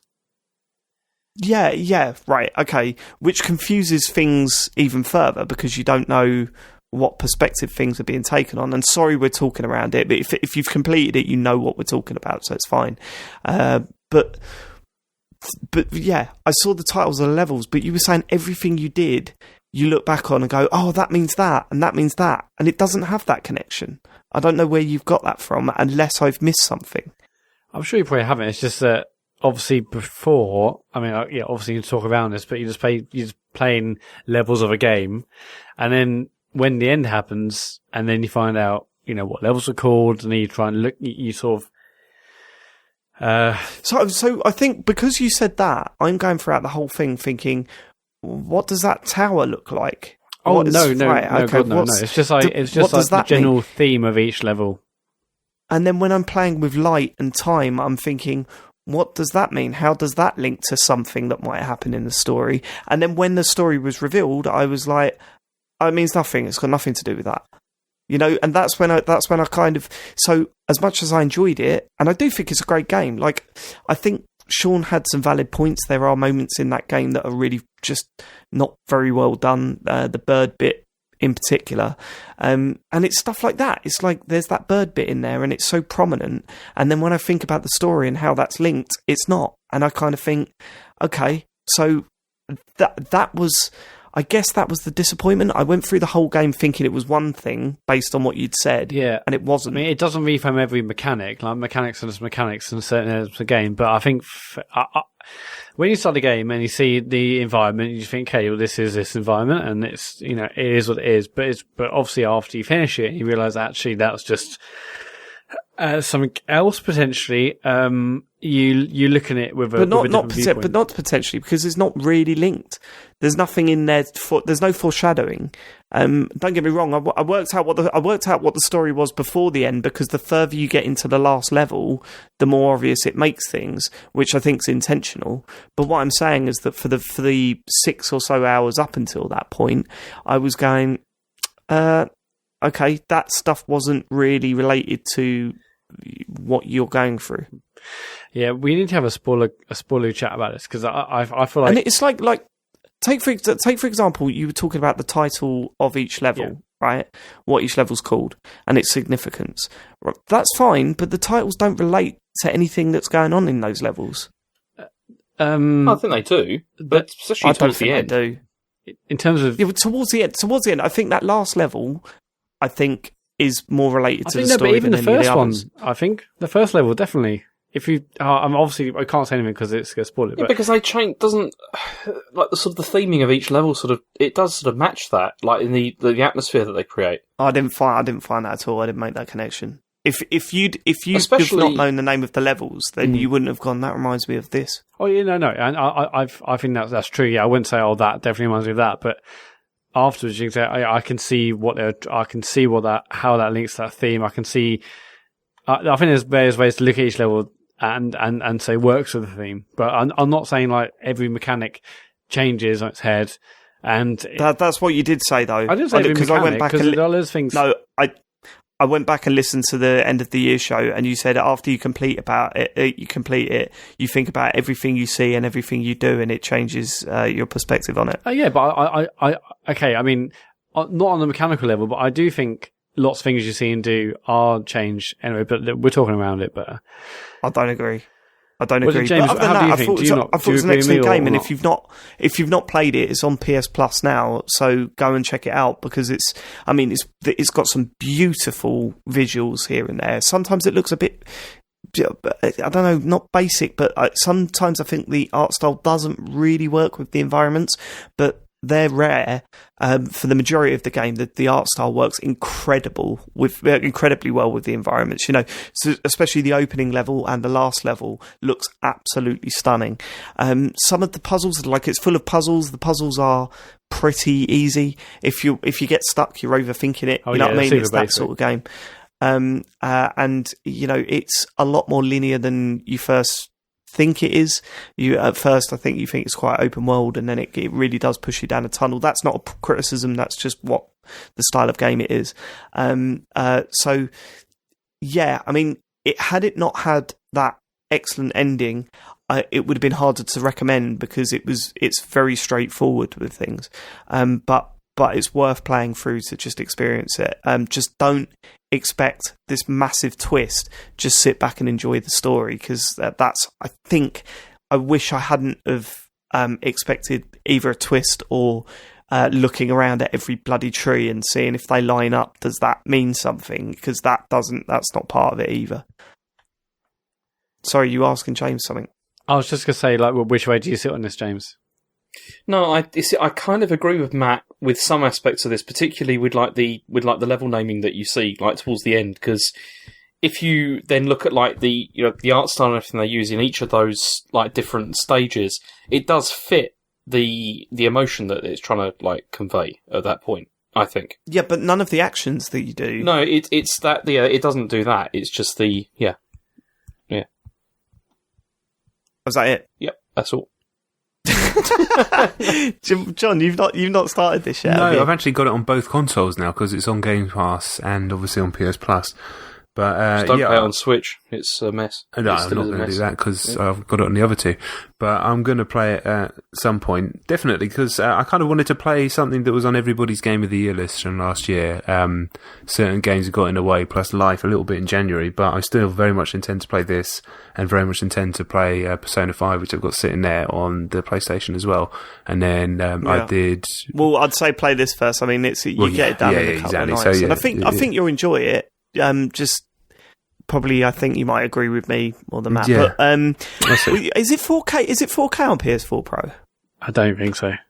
I think it is. If it's not, then fuck me. That the art style makes the imagery pop Like, I mean, it is very looks simplistic in terms of incredible. textures, and it's quite Yeah, but it looks so sharp. contrasty, or I mean, washed out's the wrong use, but it's very bright, and it feels. Texture-wise, there's not a lot of detail, but it's very easy to make it look very good. Yeah, it looks well Yeah, I sharp. just had a look. It's just they've improves the frame rate on PS4 Pro. It's better. Than Right, okay. Well, it's still pretty framey here and there, but I don't know. I really enjoyed it. Yeah, I enjoyed it. It was, it didn't make like the top of my 2017 list or anything, but it was worth playing, definitely. And that was it. I mean, I've started Yakuza 0, but I'm so way early on into that it's hard to tell. What I will say, James, is character movement in Japanese games sometimes is so fucking infuriating, and I thought Yakuza would maybe take the Western approach to character movement, because Jesus Christ. No, Yakuza is very much a game of like Japanese design. Yeah, I mean, you push forward on a stick and he sprints at about 200 miles an hour, and I'm like, what? Why can't I go slower? Oh, you can. You have to hold down one of the triggers to make him walk. It's like, oh my God, yeah. And that wouldn't wind me up as much if you weren't constantly bumping into people all the time. Do you know what I mean? Like, you're constantly like knocking people out of the way. Minor gripe, and I'll probably forget all about it and not care about it within 10 minutes. I'm dying to play that shit.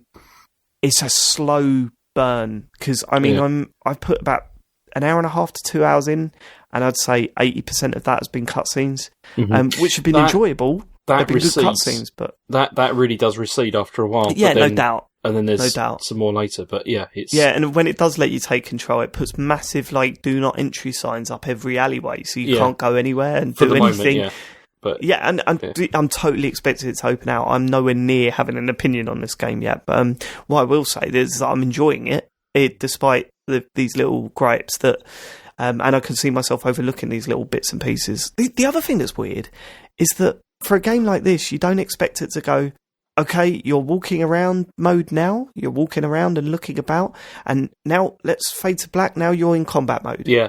And now you finish the combat, let's fade back to black, and now you're in walking about mode. And I'm like, but it's that like feels really not fluid. Well, no, because it's similar to sort of a JRPG style of like, like you're now in battle mode. Yeah, that's exactly what it feels whatever. like. It's the same sort of thing. Although, fortunately, the combat, the biggest problem I had with the game, which is the only thing I really didn't like about it, is the combat it gets a bit repetitive, I thought. But you can mix it up a bit, but it's the combat's not. I wonder its how strength. much investing in myself will change that. That works as well. But there's just some fantastic characters in there. I mean, have you met Goro yet? No. Okay, because I've just left the. Oh no, I can't say that. John's going to play it. But it's a really good place to start as well with Zero, because it really introduces like everything. It's it's fantastic. Cool. All right, Matt, what you been playing, mate? Same as last week, pretty much. But I have been playing a lot more Monster Hunter World, and I'm really getting into it now. I've probably played about 10 or so hours on my own, because I feel like I was still trying to get an understanding about what the game is, find my feet. Can you explain your thought process there? Because John all week has been going, Matt, can you just play with us? Like, because we'll teach you how to do for. No. I will play on my own for a while. Well, I think he said that once. Because I wanted to have an understanding about the game rather than just going in with our appearance, like not literally knowing anything. But I think looking back on it now, maybe my 10 hours on my own was a bit pointless, because I played one night with John and at Zeno, and in those 2 hours I learned more about systems and how the game works. It's funny how you can learn stuff off other people more than you can just learn stuff on your own.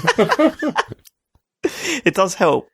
I just wanted to have an understanding, and I felt like I did get the basics, so whatever. But yeah, either way, so we played. I played a fair bit more this week. I've been away for a couple of nights, but a fair bit more, and I played, as I said, with John and Zeno, and it's I'm really loving it. It's still really complex. It's still really comprehensive, and still overwhelming. I mean, there's like menus upon menus, and then sometimes new menus appear out from nowhere. But I'm getting the general gist of the loop, of the gameplay loop. I'll get bounties, I'll kill monsters, I'll use those or hunt the monsters. I use like their hides and skin and whatnot to build new weapons and armor sets, and then go on to do other missions. So I'm really enjoying it. I'm still playing it.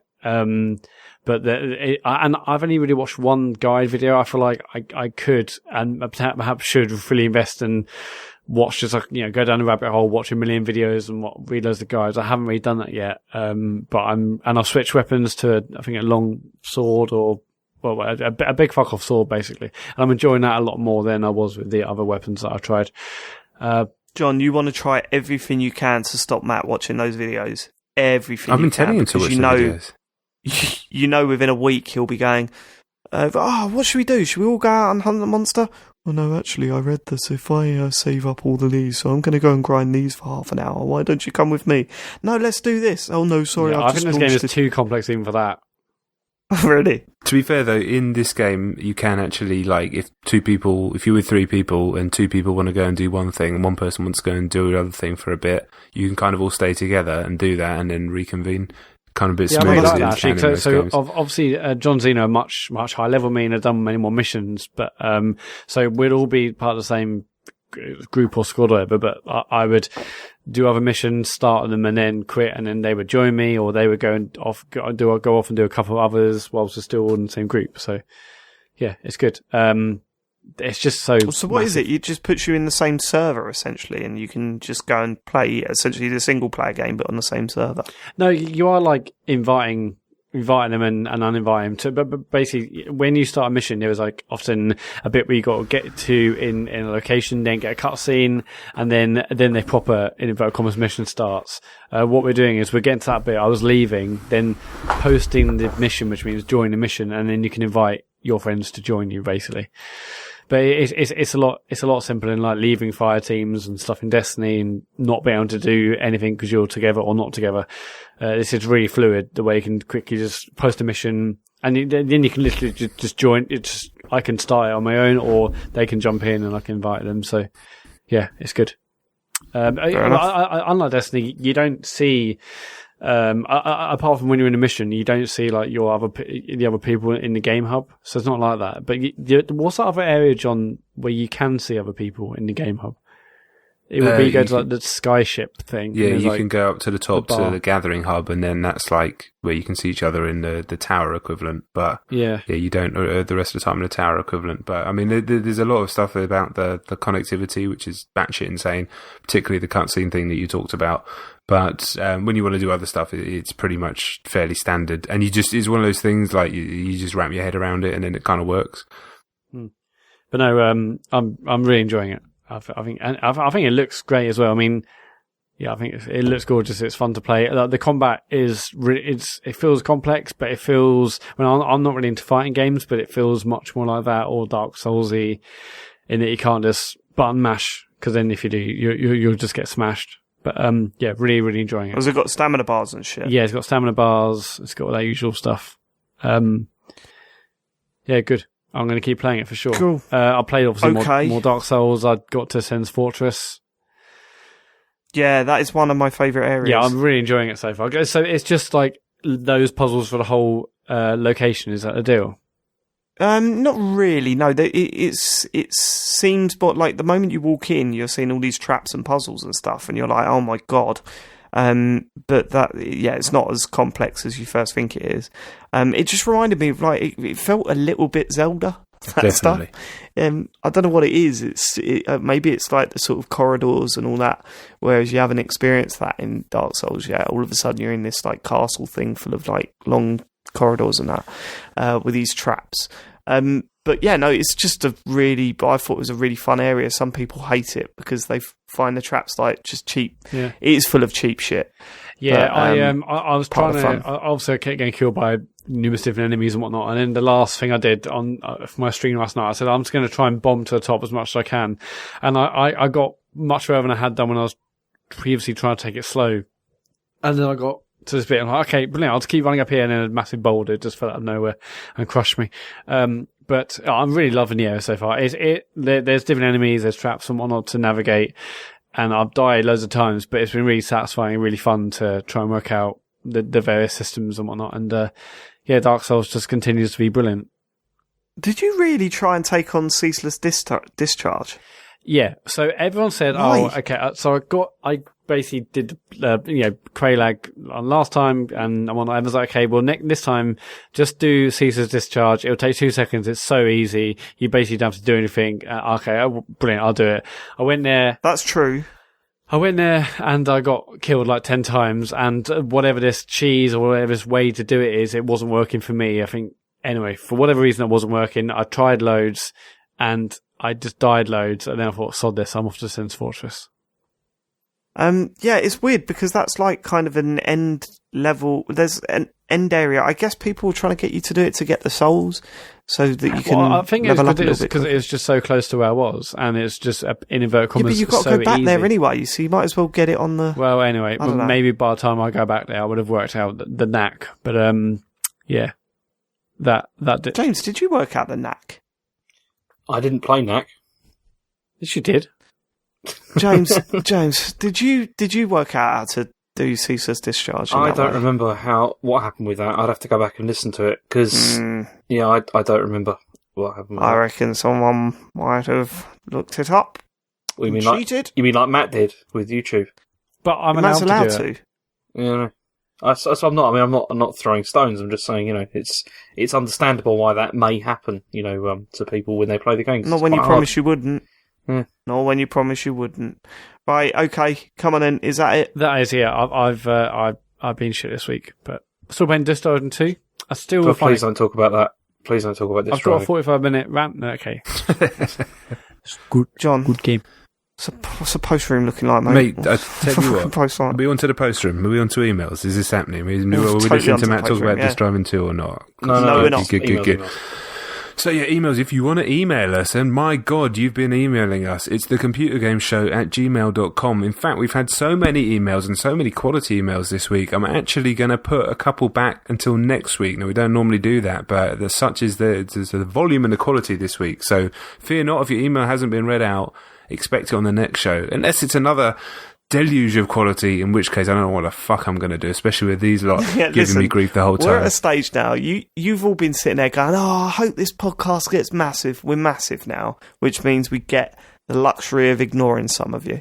All right? That's just where we're at. So sorry about that, but be careful what you wish for, yeah? Go on then. Okay. That was the words of David Turner and not the words of John Denton. Right, moving straight into emails. From Luke Summerhays, kicking things off. I've recently arrived in Japan, looking to do some exploring, and that before I settle down somewhere and get a job. Oh, it's exploring, and that's what he means in that way talking. Have any of you guys ever come here or had any intention of coming here? If so, what would you say are bucket list things I need to see or do? Sadly, I've never made it over to Japan. I'm cutting his question off here just in case. Has any of us been to Japan? Nah, I've always wanted to go, No. but never. So yeah, we can't help you there. Sorry, but yeah, you can tell us perhaps. But he moves on. I also need some advice from Dr. Farley. I'm in Tokyo at the moment, but soon I'll be heading further afield and might need to use squat toilets. Any tips for how to get through this ordeal? It's all right. It's not that bad. You get used to it. Yeah, I've used them in different countries. Not Asia, but yeah. Really? Yeah. Doesn't it just hurt your knees? I was a kid. Yeah, well, James has done it as an adult. No, it's fine. It's all right.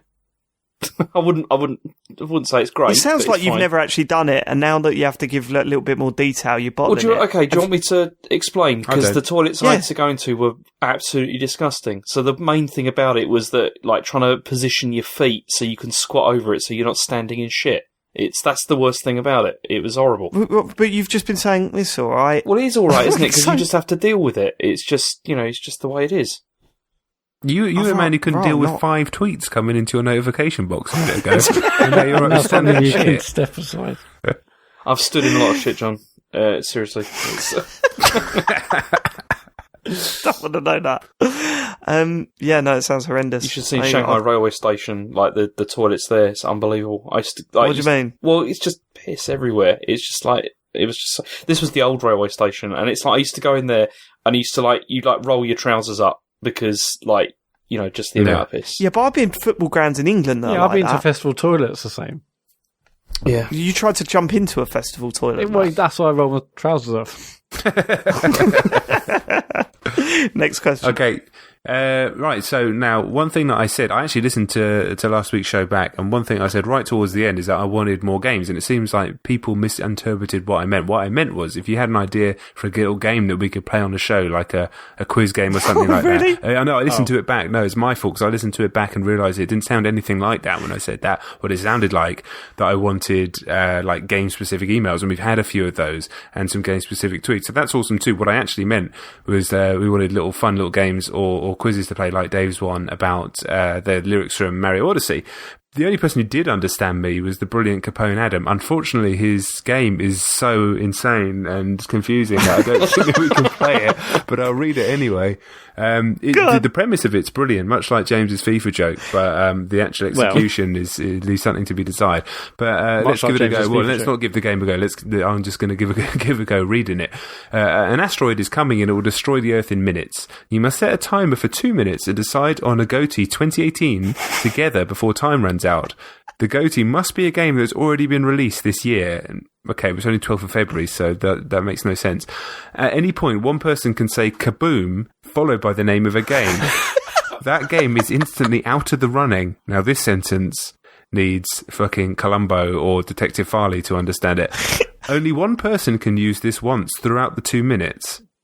I think what it means is that each person has only got one opportunity to do that. Yeah, but only one person. No. But only one person can use this once. So one person can do it, and then no one else can use the kaboom. So only one person can do it overall? Okay, so go backwards. So like, what, so it says literally only one kaboom. How long did he say? Give us. To be fair, now you've explained it, it does actually make it is only one person is allowed it. Okay, when ready, set the 2 minutes and come to a decision. So he's challenging us to do it. Let's do it. But the problem is, it says the GOTY must be a game that's already been released this year, where it's only like 3 games. So I don't really know. Maybe we have to do it. What 3 games? Well, what games this year could even get Monster close? Hunter? Like Monster Hunter, Celeste. Right, kaboom, Monster Hunter. You didn't set a timer. I've already have. I've pressed it. Sorry. All right. So Celeste, GOTY 2018. Yeah. Yeah, Celeste. Not played it, but yeah, I'm up for that. Yeah. All agree. Right. Well, that would be. Thank you though for coming up with a game. I mean, it's fucking madness, but it was brilliant at the same time. Do you know? I totally forgot what I was going to say to James when he was talking about his game. That game where they're reading the novels and that, whatever it's called. James, here's a game. Right. Okay. You've got to come up with straight away. You've got to send a text message to someone in the past. Go. Right. Okay. James, go. Well, I'm not doing it now. Well, no, you can't do it. You can't do it. I don't know. Send a text to someone in the past. James, come on. Okay, don't do this podcast. I think I'd send that back. Cause who did it? To me? To Matt. Yeah. To John. To Matt. Okay, next question. I'm currently playing Xenoblade Chronicles 2 on Switch and completely immersed. What? Fuck off. And completely immersed in epic story and deep combat. I'm really enjoying exploring the huge worlds, unlocking the RPG skill trees and chasing the brilliant storyline. 40 plus hours in, and I feel like I can't touch anything else until I finish it. Looks like being my favourite Switch exclusive so far. Right, the thing is, a game like this requires my complete attention and all my gaming time to focus on all the complicated systems at work. Okay, and he goes on. I've paraphrased a bit here, and he says, there are many amazing and huge games coming out. He went into a big long list, but it's a super long email. It's a good email. Anyway, I feel pressured to play multiple games at once, which is difficult when you work and have limited gaming time. My best moments have been when I focus 100% on a single game and play nothing else until I've rinsed it out completely. Do you ever feel overwhelmed by the sheer amount of games out nowadays and feel that scrambling between them all somehow spoils or dilutes your experience? How do you make sure you're giving a game a chance to really show you its full potential if you're not spending enough time with it or giving it your full attention? Looking forward to hearing your thoughts. Can't wait for E3 this year, boys. It's going to be huge, and that is from Rick. Good question, guys. Yeah. It's a question for Matt, this one, isn't it? Yeah. Yeah, I mean, it's annoying, but, I feel like I've got to play something new every week. I mean, I haven't done that for the last 2 weeks, but I feel like I haven't really got the opportunity to keep focused on one game forever because I've got to keep talking about something new every week. Why have you got to keep talking about something new every week? Well, I just feel like it just makes it a bit more interesting. I mean, I've already talked about Monster Hunter twice now. I can't really talk about that a third time. Well, you could talk about your thoughts as you're going through it. You can't just say, right, okay, I've spoken about the first part. No, but I definitely do feel like there is a need to try and bring something new every week. Matt, as long as it's not disk driving, it's fine. It's fine. The other ones are okay. I'd like to hear how you're getting on with Monster Hunter. Well, I just spoke about it. Right. So, what do you think? What, Thank you, John. yeah, no worries. So, like, I certainly is something that I've wrestled with forever, and then now the amount of games coming out now is ridiculous. Like, I wasn't even expecting to play Monster Hunter early. I was like, Crossing Souls has come from nowhere. So my plans to play Persona, my plans to play Neo, which I bought, like, they're just disappearing. And then soon it's going to be Sea of Thieves. You know, PUBG took over. Like, it's almost impossible. So I always have this kind of gnawing anxiety that I need to be playing this, and it helps doing the podcast again now, because I now have a reason to go and just try a bunch of new stuff, because I do like to, like Matt, like try and bring something new every single week. That's just, especially from the podcast I was doing before when we were doing so many. I enjoy that aspect of and seeking shit out. But yeah, I mean, there's always going to be that thing. And the great question is, how do you make sure you're giving a game a chance to really show you its full potential? It's a real tough one, whether you're reviewing or talking on a podcast or just playing. I think it's a tough one to do. Just sometimes it just comes down to instinct, doesn't it? Like, you can kind of feel early doors whether something's going to be for you, and sometimes you may well be wrong. And I know I've been wrong about games in the past and then gone back to them, or been, you know, on the conversely thinking that something's going to be amazing, then I plow on and I'm like, damn, I wasted all that time. So yeah, it's just sort of instinct and experience and a bit of, you know, just hope. And if you do move off and you know you're done, honestly, I just try and sell the game so it's not gnawing at me anymore. But with digital, you can't helps. do that anymore. I delete it just so it's not there. Like The Witcher 3, I'm never going to finish it. I went back to it. I tried. As much as I admire it, I've just had to delete it off my PS4 Pro.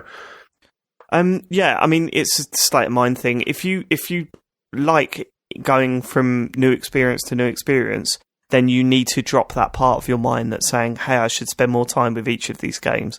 But if that feeling of needing to spend more time with games is overbearing and is putting you off, like, is destroying your experience of going from new experience to new experience, then cut down on your games for a little bit. I mean, it doesn't help when you've got a good group of friends playing online games together. That's the worst thing, because they'll just up and leave a game and then on to the next one. And if you ain't on that boat, then you're missing out.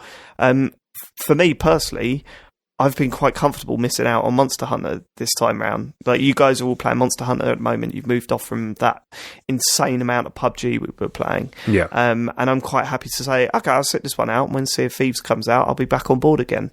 So I'm just going and picking up some stuff that I missed in 2017 and playing through that.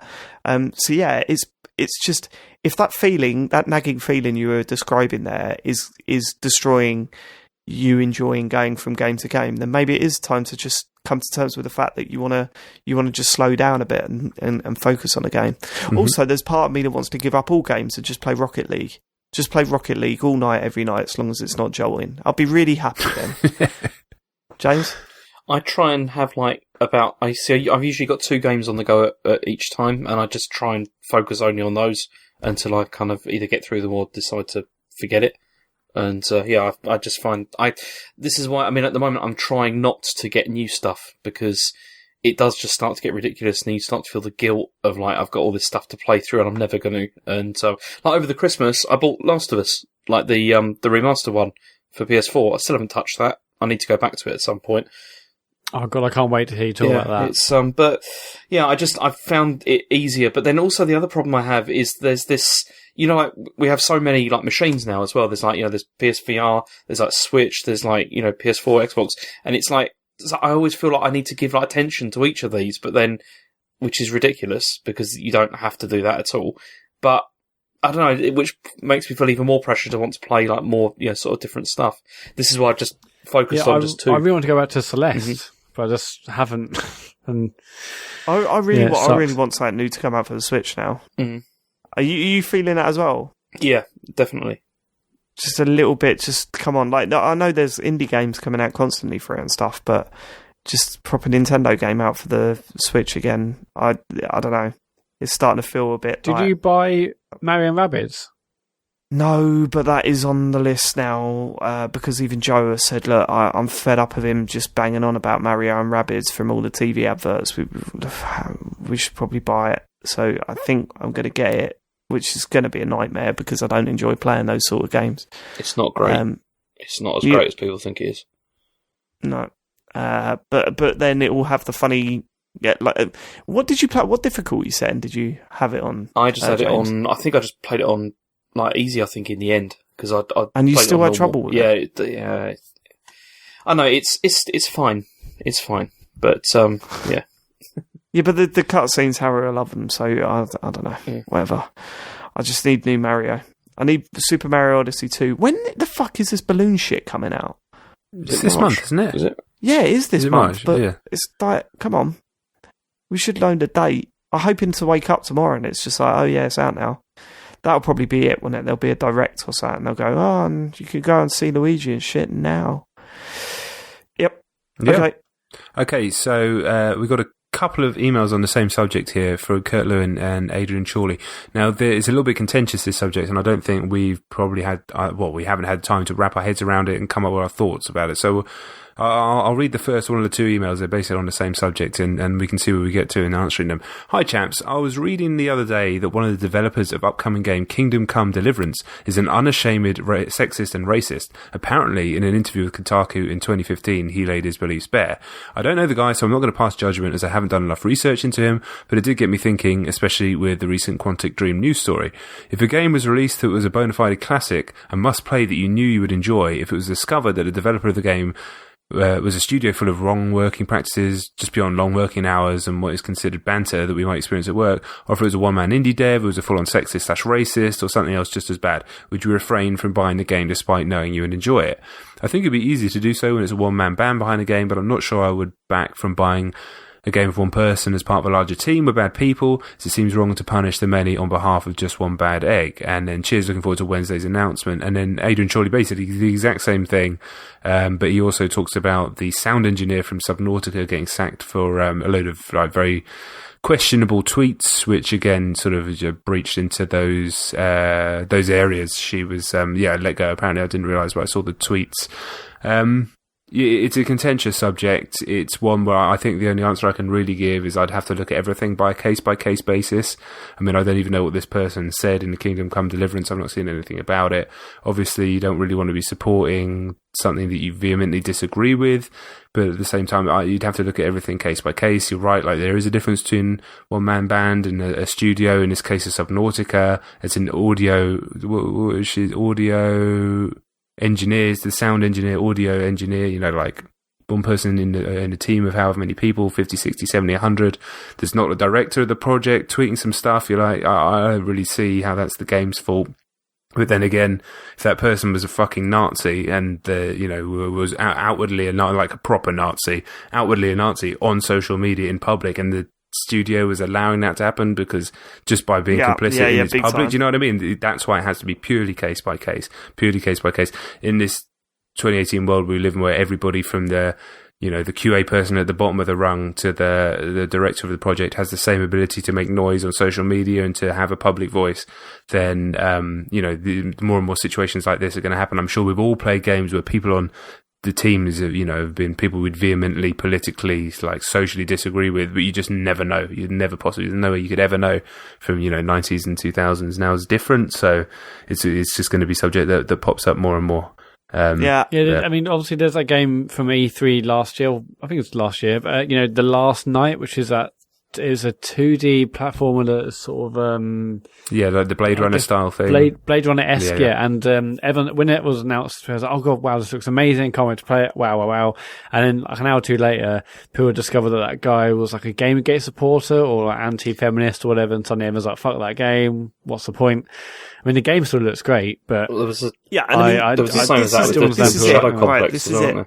When you say taking it by case basis, it's not going to be based on what people are saying on Twitter. It's actually looking into actual physical hard evidence that they've done. And maybe I'm being naive, but I'd still like to think that if you're in a big enough company and you're you're openly racist and sexist, you ain't going to be at that company for long. And maybe that's a stupid thing to say, and people can point out instances where that hasn't happened, but then that's when I would probably step away from a product that they've been creating.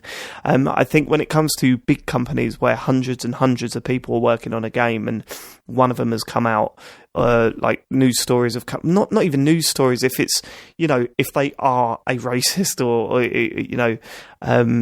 they're like, I'm more accepting of other people's political views. Like, if I don't agree with them politically, I don't write the person off completely, unless it's actively hateful. Do you know what I mean? And yeah, some people can argue, the people that support the Conservatives are actively hateful. I don't know, right? I don't want to go into it that much. What I'm saying is that, yes, what you've said in your email is bang on. When it is one or two people working on a game, it's much easier to say, hey, I don't want to be involved with that. I don't want to be involved with what you're producing. When it's a huge team of people, to feel that the huge team is getting punished because of one person is, an arsehole, then I feel a little bit more conflicted over it. It's also easy to make your mind up based on tweets and reports that are unverified and that we don't know the true story behind it. But as John says, if someone is flat out, completely, clearly a complete dick, and they're trying to sell you a game, then I ain't going to be buying it. So yeah, it does. In short, it does have an influence on me. And I sort of tackled with this a little while ago when Josh Homme did that thing on stage over Christmas where he kicked a camera out of a woman's there was a female photographer and he kicked the camera while he was on stage and it hit her in the face. And I'm like, that you are my hero and your music means so much to me, and now I fucking hate you for a bit. You know what I mean? And so I've had that sort of feeling outside of gaming as well, and there's definitely a conflict there because I love his music, but he was a complete arsehole that night. So like, how can I support him as much as I did before? It's a bit of a weird one, but yeah, you'll always have that from creatives and stuff. Like, you'll always wonder whether you should love them or not. And I think, people obviously had that stuff with the Beatles as well. I mean, it's all swept under the carpet now, but all of the weird shit John Lennon did, and nasty shit he did, that doesn't get brought up, and that plays on my mind as well. I don't know, it's weird. I feel really conflicted about this. What I try not to do is go head first and dive into the crowd of shouting tweets, if that makes sense. Absolutely. Yeah, last thing I want to do. Yeah, I just try never not to... having a pop at anyone, but, No, I just personally try to never subscribe to groupthink, and to never just get swept along. I like to just dive a little deeper. It's not difficult these days to go and do your own research, to find the quotes, to really analyse it, try and work out what people are saying if you're interested, and then make your own mind up from there. And then, it's tedious sometimes being in games. Like, people, you'd never play anything because people just get so upset so quickly. So yeah. Okay. All right, final one, a little bit more lighthearted. Hey guys, back around the early 2000s, I used to enjoy a show called Gamesville on Sky One. It would feature reviews, competitions, and a cheat section with the games guru who lived in the loft. It was all the worst parts of early 2000s video game culture, but I loved every second of it. Did any of you watch any gaming shows on TV? What ones did you enjoy? Yep. Cheers, fellas. Ben. Loads of these. Probably a yes from all of us, and we're all a little bit older, so I'll probably speak for all of us when it's like Bad Influence, obviously. Yep. Games Master, and then Thumb Bandits, was that the one? Thumb Bandits was good. Yeah. That was I really liked that one, but I think it's looked back on in less of a nice, I don't know. I don't think that was as praised as much as Bad Influence, but I don't think I watched any Thumb Bandits. I mean, definitely watched the first two. Thumb Bandits. Who played Thumb Bandits? It was Ian Lee and it was Ian Lee and oh right, okay, yeah. I remember it, but I wasn't. I'm not as fond of that as I was Bad Influence didn't that and spin Games out Master of Bits as well. That came before that. What I remember. Probably. The Bits was the one with the Emily Booth with, and Emily Alex someone? Skrotsky and Yeah. Oh yeah, I enjoyed that actually. And then there was Games World on Sky where Big Boy Barry was from. Is that right? Yep. Games World, and Gamesville was the one where they review things in Gs. Yeah, it was I'll give it 5 Gs. I'll give it 5 Gs, and they had a mobile phone game bit which was even shit back then. You were just like Nokia 3210, and they used to seeing them pressing the keys. Challenges as well, didn't they? Where they'd be like, "So what's your beef? Why do you want to challenge him?" And all that. And it was they'd like 2 kids on there saying that that's right. He's annoyed me. some point. But then any sort of computer game thing on the telly, you get well pumped for, like totally pumped for. Like you make sure you watch it. I think there was one. I think it might have been the Bad Boy Barry one that was on every morning after X-Men on Sky One. I think because I didn't have Sky back then, but I think World. that was at Games World. Yeah, Games World. Yeah, that's some good shit. Good shit. Okay. All right. It's tweets time. Okay, tweets. It's tweets time. First up, Tom Doughty, Rikaku Police. What's your favourite genre of sausage? Going to start with Matt on that one. I do like an apple and leek sausage, if I'm going to go exotic. Okay. James? I like the ones with like sweet chili in them. That's nice. Interesting. Oh, yeah, they're also good. David? Porky Whites. Clearly the best. And, I quite like a good quality bratwurst, to be honest. But, I'm different. Strong choice. Fuck off, Dave. I didn't hear what you said, and then I realised. Right, Andre Geschwend. Now that James has started playing the best game of 2017, Xenoblade Chronicles 2, what are the podcast opinions on Monolith's previous works? So things like the Xenogears, Xenosaga games, as well as Xenoblade games. So, I haven't Dave? played any of them. They're all shit. I've never played them. I don't know. Yeah, same here. Yeah, me neither. None of us played any of them? Yeah, the only Monolith soft game that I've played is the work that they did on Breath of the Wild. Very good. But Good. apart from that was a good game, wasn't it? it was. Yeah. Yeah, that's all right. Right, Nick Adola says, following Dark Calls, did James ever start Dark Souls 2? I did not. I own it, but I haven't played it. Holy shit! One of our listeners sent you a copy of that, I did, yeah. and you just put it on the shelf, did you? Yeah. Did you sell it? No, I've still got it, Right, okay. but I haven't played it. Yeah, it's Okay. So Luke Summerhays says he also wrote us an email. As I mentioned earlier, that people got my thing that I said at the I fucking banged the mic again. Sorry, people got my thing that I said at the end of the last podcast confused. So here's a case in point. John said last week that the homework was to ask questions about specific games, so I'm going to have a go at that. ARMS. Who do you guys main? Who do you most dislike coming up against? What do you think Nintendo need to do to get ARMS and Splatoon to take off in the Western esports scene as well as they have in Japan? So, Twin Tails, who I main. Who do I most dislike coming up against? Probably Min. And Nintendo need to do to get ARMS and Splatoon off the events. Yes, probably not going to happen, unfortunately. It's too PC focused, Western esports, and in terms of fighting games, ARMS is there, but people aren't really going to get off Street Fighter, Tekken, Dragon Ball, Smash. It's going to be a real struggle. Smash. Yeah, I mean, I'd love to know what the player count is for things like Splatoon these days. No, it's still, Splatoon, you yeah. can still get a game instantly. Yeah, and they're still Okay. running the those tournament. The what's it called, the Splatfests and everything as well. Splatfest. Yeah, Gherkin or Gherk out, motherfuckers. Yeah, Gherkin and I mean, they're really scraping the barrel already, aren't I they? thought that was quite good. It's better than most of the other ones they've done recently. But yeah, no, Gherkin, by the way. Splatoon's still pretty Yeah, big. yeah. I think.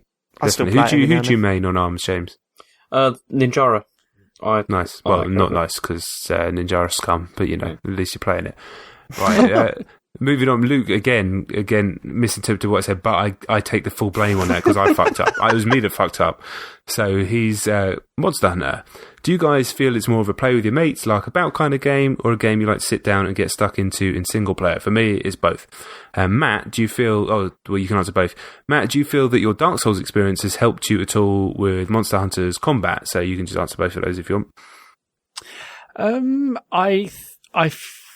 I'm not sure it's helped. I mean, I can see the comparisons between the two games, and but I'm really bad at Dark Souls combat, so no. But I can see that there's a knack to be more precise, to take your time to understand what the enemies are doing rather than just bowl in and hammer the buttons. And that first one, do you feel it's more of a play with your mates? Or? I mean, I enjoyed playing on my own just to get the hang of it. But yeah, it was so much more fun to play with mates. So yeah, I'll go in the mates route. But this does feel like a game where you can do it either way and have a great time. Definitely, yeah, much more so than a Destiny. I'd Definitely. say, in that respect. Right, Rich Spurs 24. Which video game character would James get to do the audio version of his book? Can I choose that guy from Console Wars that did the voices for that? Do you remember that, David? No. Definitely. You know- Oh, yes, you can, Dave. You remember No, go on. You remember that Console Wars, the audiobook that we had that was the... Oh, yeah. Oh, God, that was incredible. And he's got to do it in his really racist Japanese accent that he put on for Shigeru Miyamoto. Yeah, they throughout the whole thing. Or do it in the voice when he was reading the bits of the guy's daughter. Yeah. His 5-year-old daughter. He would put on this sort of high-pitched child's voice. It was incredible. That if you've not heard that audiobook, send a message to James. He'll whack it in a Dropbox for you. Illegal, but It's very better than good. paying for it. Yeah. It is good. It is good. Right, Darren Gargett, always coming with fire questions. Hi guys, what's your favourite made-up condiment? I'm currently making mustard and salad cream. It's alright, that sounds fucking disgusting, Darren. Yep. My favourite made-up, they're all made up, aren't they? I mean, none of them are natural, so I don't know what you mean. But I'll go like ones that you don't get straight out of the bottle. Alright, well, alright. On my Subway I have Chipotle and hot chili, and that together is really nice. I recommend mayonnaise with a touch of Frank's hot sauce. That is quite good. Also, you can't beat a bit of when you mix up mayonnaise and tomato ketchup, but then add some chopped gherkins in there. It's all good. That's a good little sauce. Mm-hmm. Yeah, I'll definitely go for the old mayo and ketchup number. Definitely. The prawn cocktail. Yeah, it's good. James? That's all I got. I can't think of anything else. Right. What's all you've got? What you just said. Okay. That's all I've got then. Yeah. Archimedes. Question: which beast from Monster Hunter does John Denton reckon he could take on in a cage fight if it was scaled down to the size of Demetrius Johnson, who is very, very, very small, but still a human? None of them. They've all got big teeth. I don't do cage fights. I would definitely lose to an animal that was stronger than me and had teeth. So unfortunately, none of them. But probably a Barroth if I had to choose to die to something. No, that's not the attitude, is it? It's not the attitude. No, but it's like, can you beat a fucking animal? No, not really. And yeah, you can. Just fucking smash them in a fucking paw. You can do it. Right, square in the paw. And, Get right in the fucking paw. Same question about monster cage fighting to Matt Murray. Putty the puke.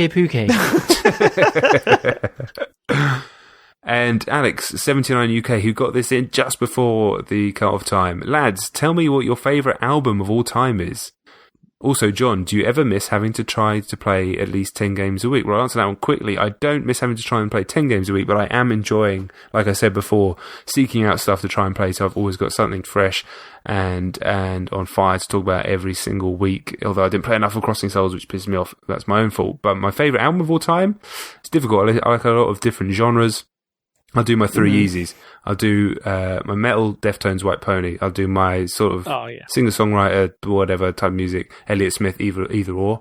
And hip-hop, I'll go Jay-Z, Blueprint, although, different things are in there. Dave? It's That's a tough question off the top of your head. I thought about this before, to be fair.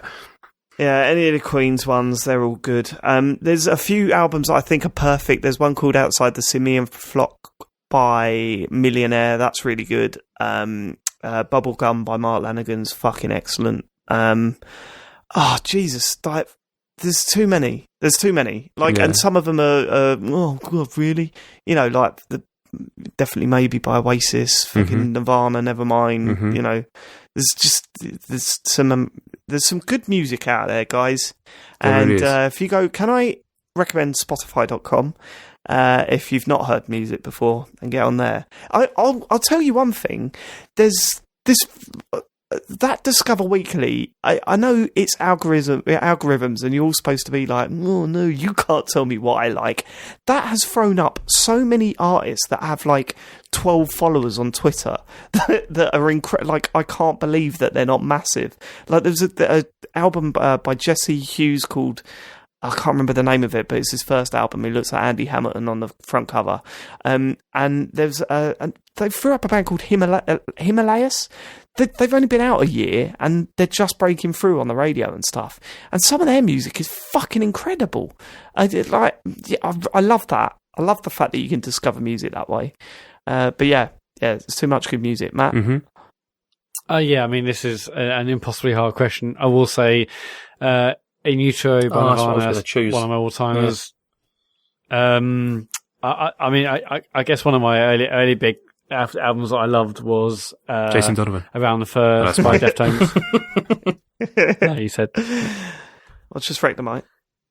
Yeah, I mean, I've actually getting back into Arctic Monkeys recently because I'm obviously looking forward to new stuff, and I listened to their first album, and that's still bloody amazing. Yeah. I know that's just still really, really, really good. Yeah. I can't wait for a new record. I am as well. I'm listening to so much music at the moment. Like, I'm still having listened to podcasts. I mean, I'm absolutely in love with Post Malone. Nothing Nowhere is amazing. There's so much good stuff. But yeah, I guess In Utero will be my first answer. And James the same. That's my go-to one. See, I would have gone for In Utero, but also, see, I like. Do you know like Asian Dub Foundation? I like community music is one of my favourites, and also Science Fiction by Uncle is a fantastic, amazing record. Yeah, I forgot that even existed. Yeah. Nice. You're like a massive Foo Fighters fan, aren't you, James? Yeah, I like Foo Fighters a lot. That fucking single from their new album is so good. Mm-hmm. The one where they don't because I'd say I'd loved the Foo Fighters and I fell out of love with them a little bit. Mm-hmm. Like their last couple of albums, I never really got on board with. But that, what is it? Highway in the Sky or whatever it's called. Fucking what a tune! Mm-hmm. They sound like the Black Keys in it, but it's whatever. The last album's been pretty good actually. It's because the one before that, Sonic Highways, it only had about one or two songs on there that were like actually really good. But that has Outside, which is one of the best songs like ever. It's amazing. I'm still fascinated with bands like I think Muse are our generation's U2. Like, when younger people go, oh, Muse, they're awful. And I'm like, yeah, but no, you've really got to hear their first couple of albums because they're fantastic. Yeah, but look how embarrassing they are now. Yeah, I know, but no, trust me. And that's what you get with older people and U2. And then, no, listen to Joshua Tree. I don't want to. I hate Bono. He's a knob. But yeah, sorry. That's it. No more music chat. No more tweets either. That was it. Fucking fire letters this week. Fire tweets. Yeah, what I meant was if you guys have got any funny little quiz games, little ideas like Adam Capone's, then let us have them. Chuck them at them. And if you want to talk about individual games as well, that's great too. Just keep them coming. Keep them coming. Keep the deluge coming. Matt, what we got? What we got on social media this week? It's the same old, really. Follow us on Twitter. We're at Computer Game Pod on Twitter. Also get over to Twitch if you, and you can follow us, by going to, twitch.tv/The Computer Game Show. If you're an Amazon Prime customer, you can subscribe for free. Just link your accounts and you can give us $2.50, for that, but it won't cost you a thing just because you're an Amazon Prime customer. And we absolutely, love your Apple, podcasts or iTunes reviews. We love all your Apple's podcasts. We love them all. Apple Podcasts, Apple iTunes reviews, whatever you want to call it. Please go over and leave us a review. That really helps us. And that's about it, really. You know what I want to see this week? I want to see a lot of you getting pumped about TCGS Live at Res 2018 on Sunday. The what? 15th of April. Mate, it's going to be a standard show, but if there is anything you feel like we could do or should do, like, give us your suggestions. I'm not going to listen to them. Be standard. I'm in charge of shit. I'm potentially missing my son's birthday for this, but it's fine because we're just going to change the day You just round. move it. Yeah, just delay it. Yeah, fine. No, seriously, get pumped on it on social media, tweet about it and stuff because it makes us look more important. Yeah, if you're coming, then let us know. Yeah, if you're not coming, noise. say you are, so that the organisers of Res go, oh shit, we need to give them 3 hours. This is ridiculous. Yeah. They're going to change the game. They're changing Res. They're changing everything. Yeah. How did you manage to book them? That's what you've got. Exactly. Just tweet the Res need people. To change the venue. We need to book the O2. Yeah. Yeah, so if you weren't already going, and then now you're going because of that, and you're getting tickets, let us know. If you're going anyway, let us know. Yeah, we want to get everyone fucking pumped for this thing. Yeah, I'm pumped for it. Right, thanks for living it. We'll catch you next week with another selection of games, news, and items. Good day. Laters. Good day. Laters.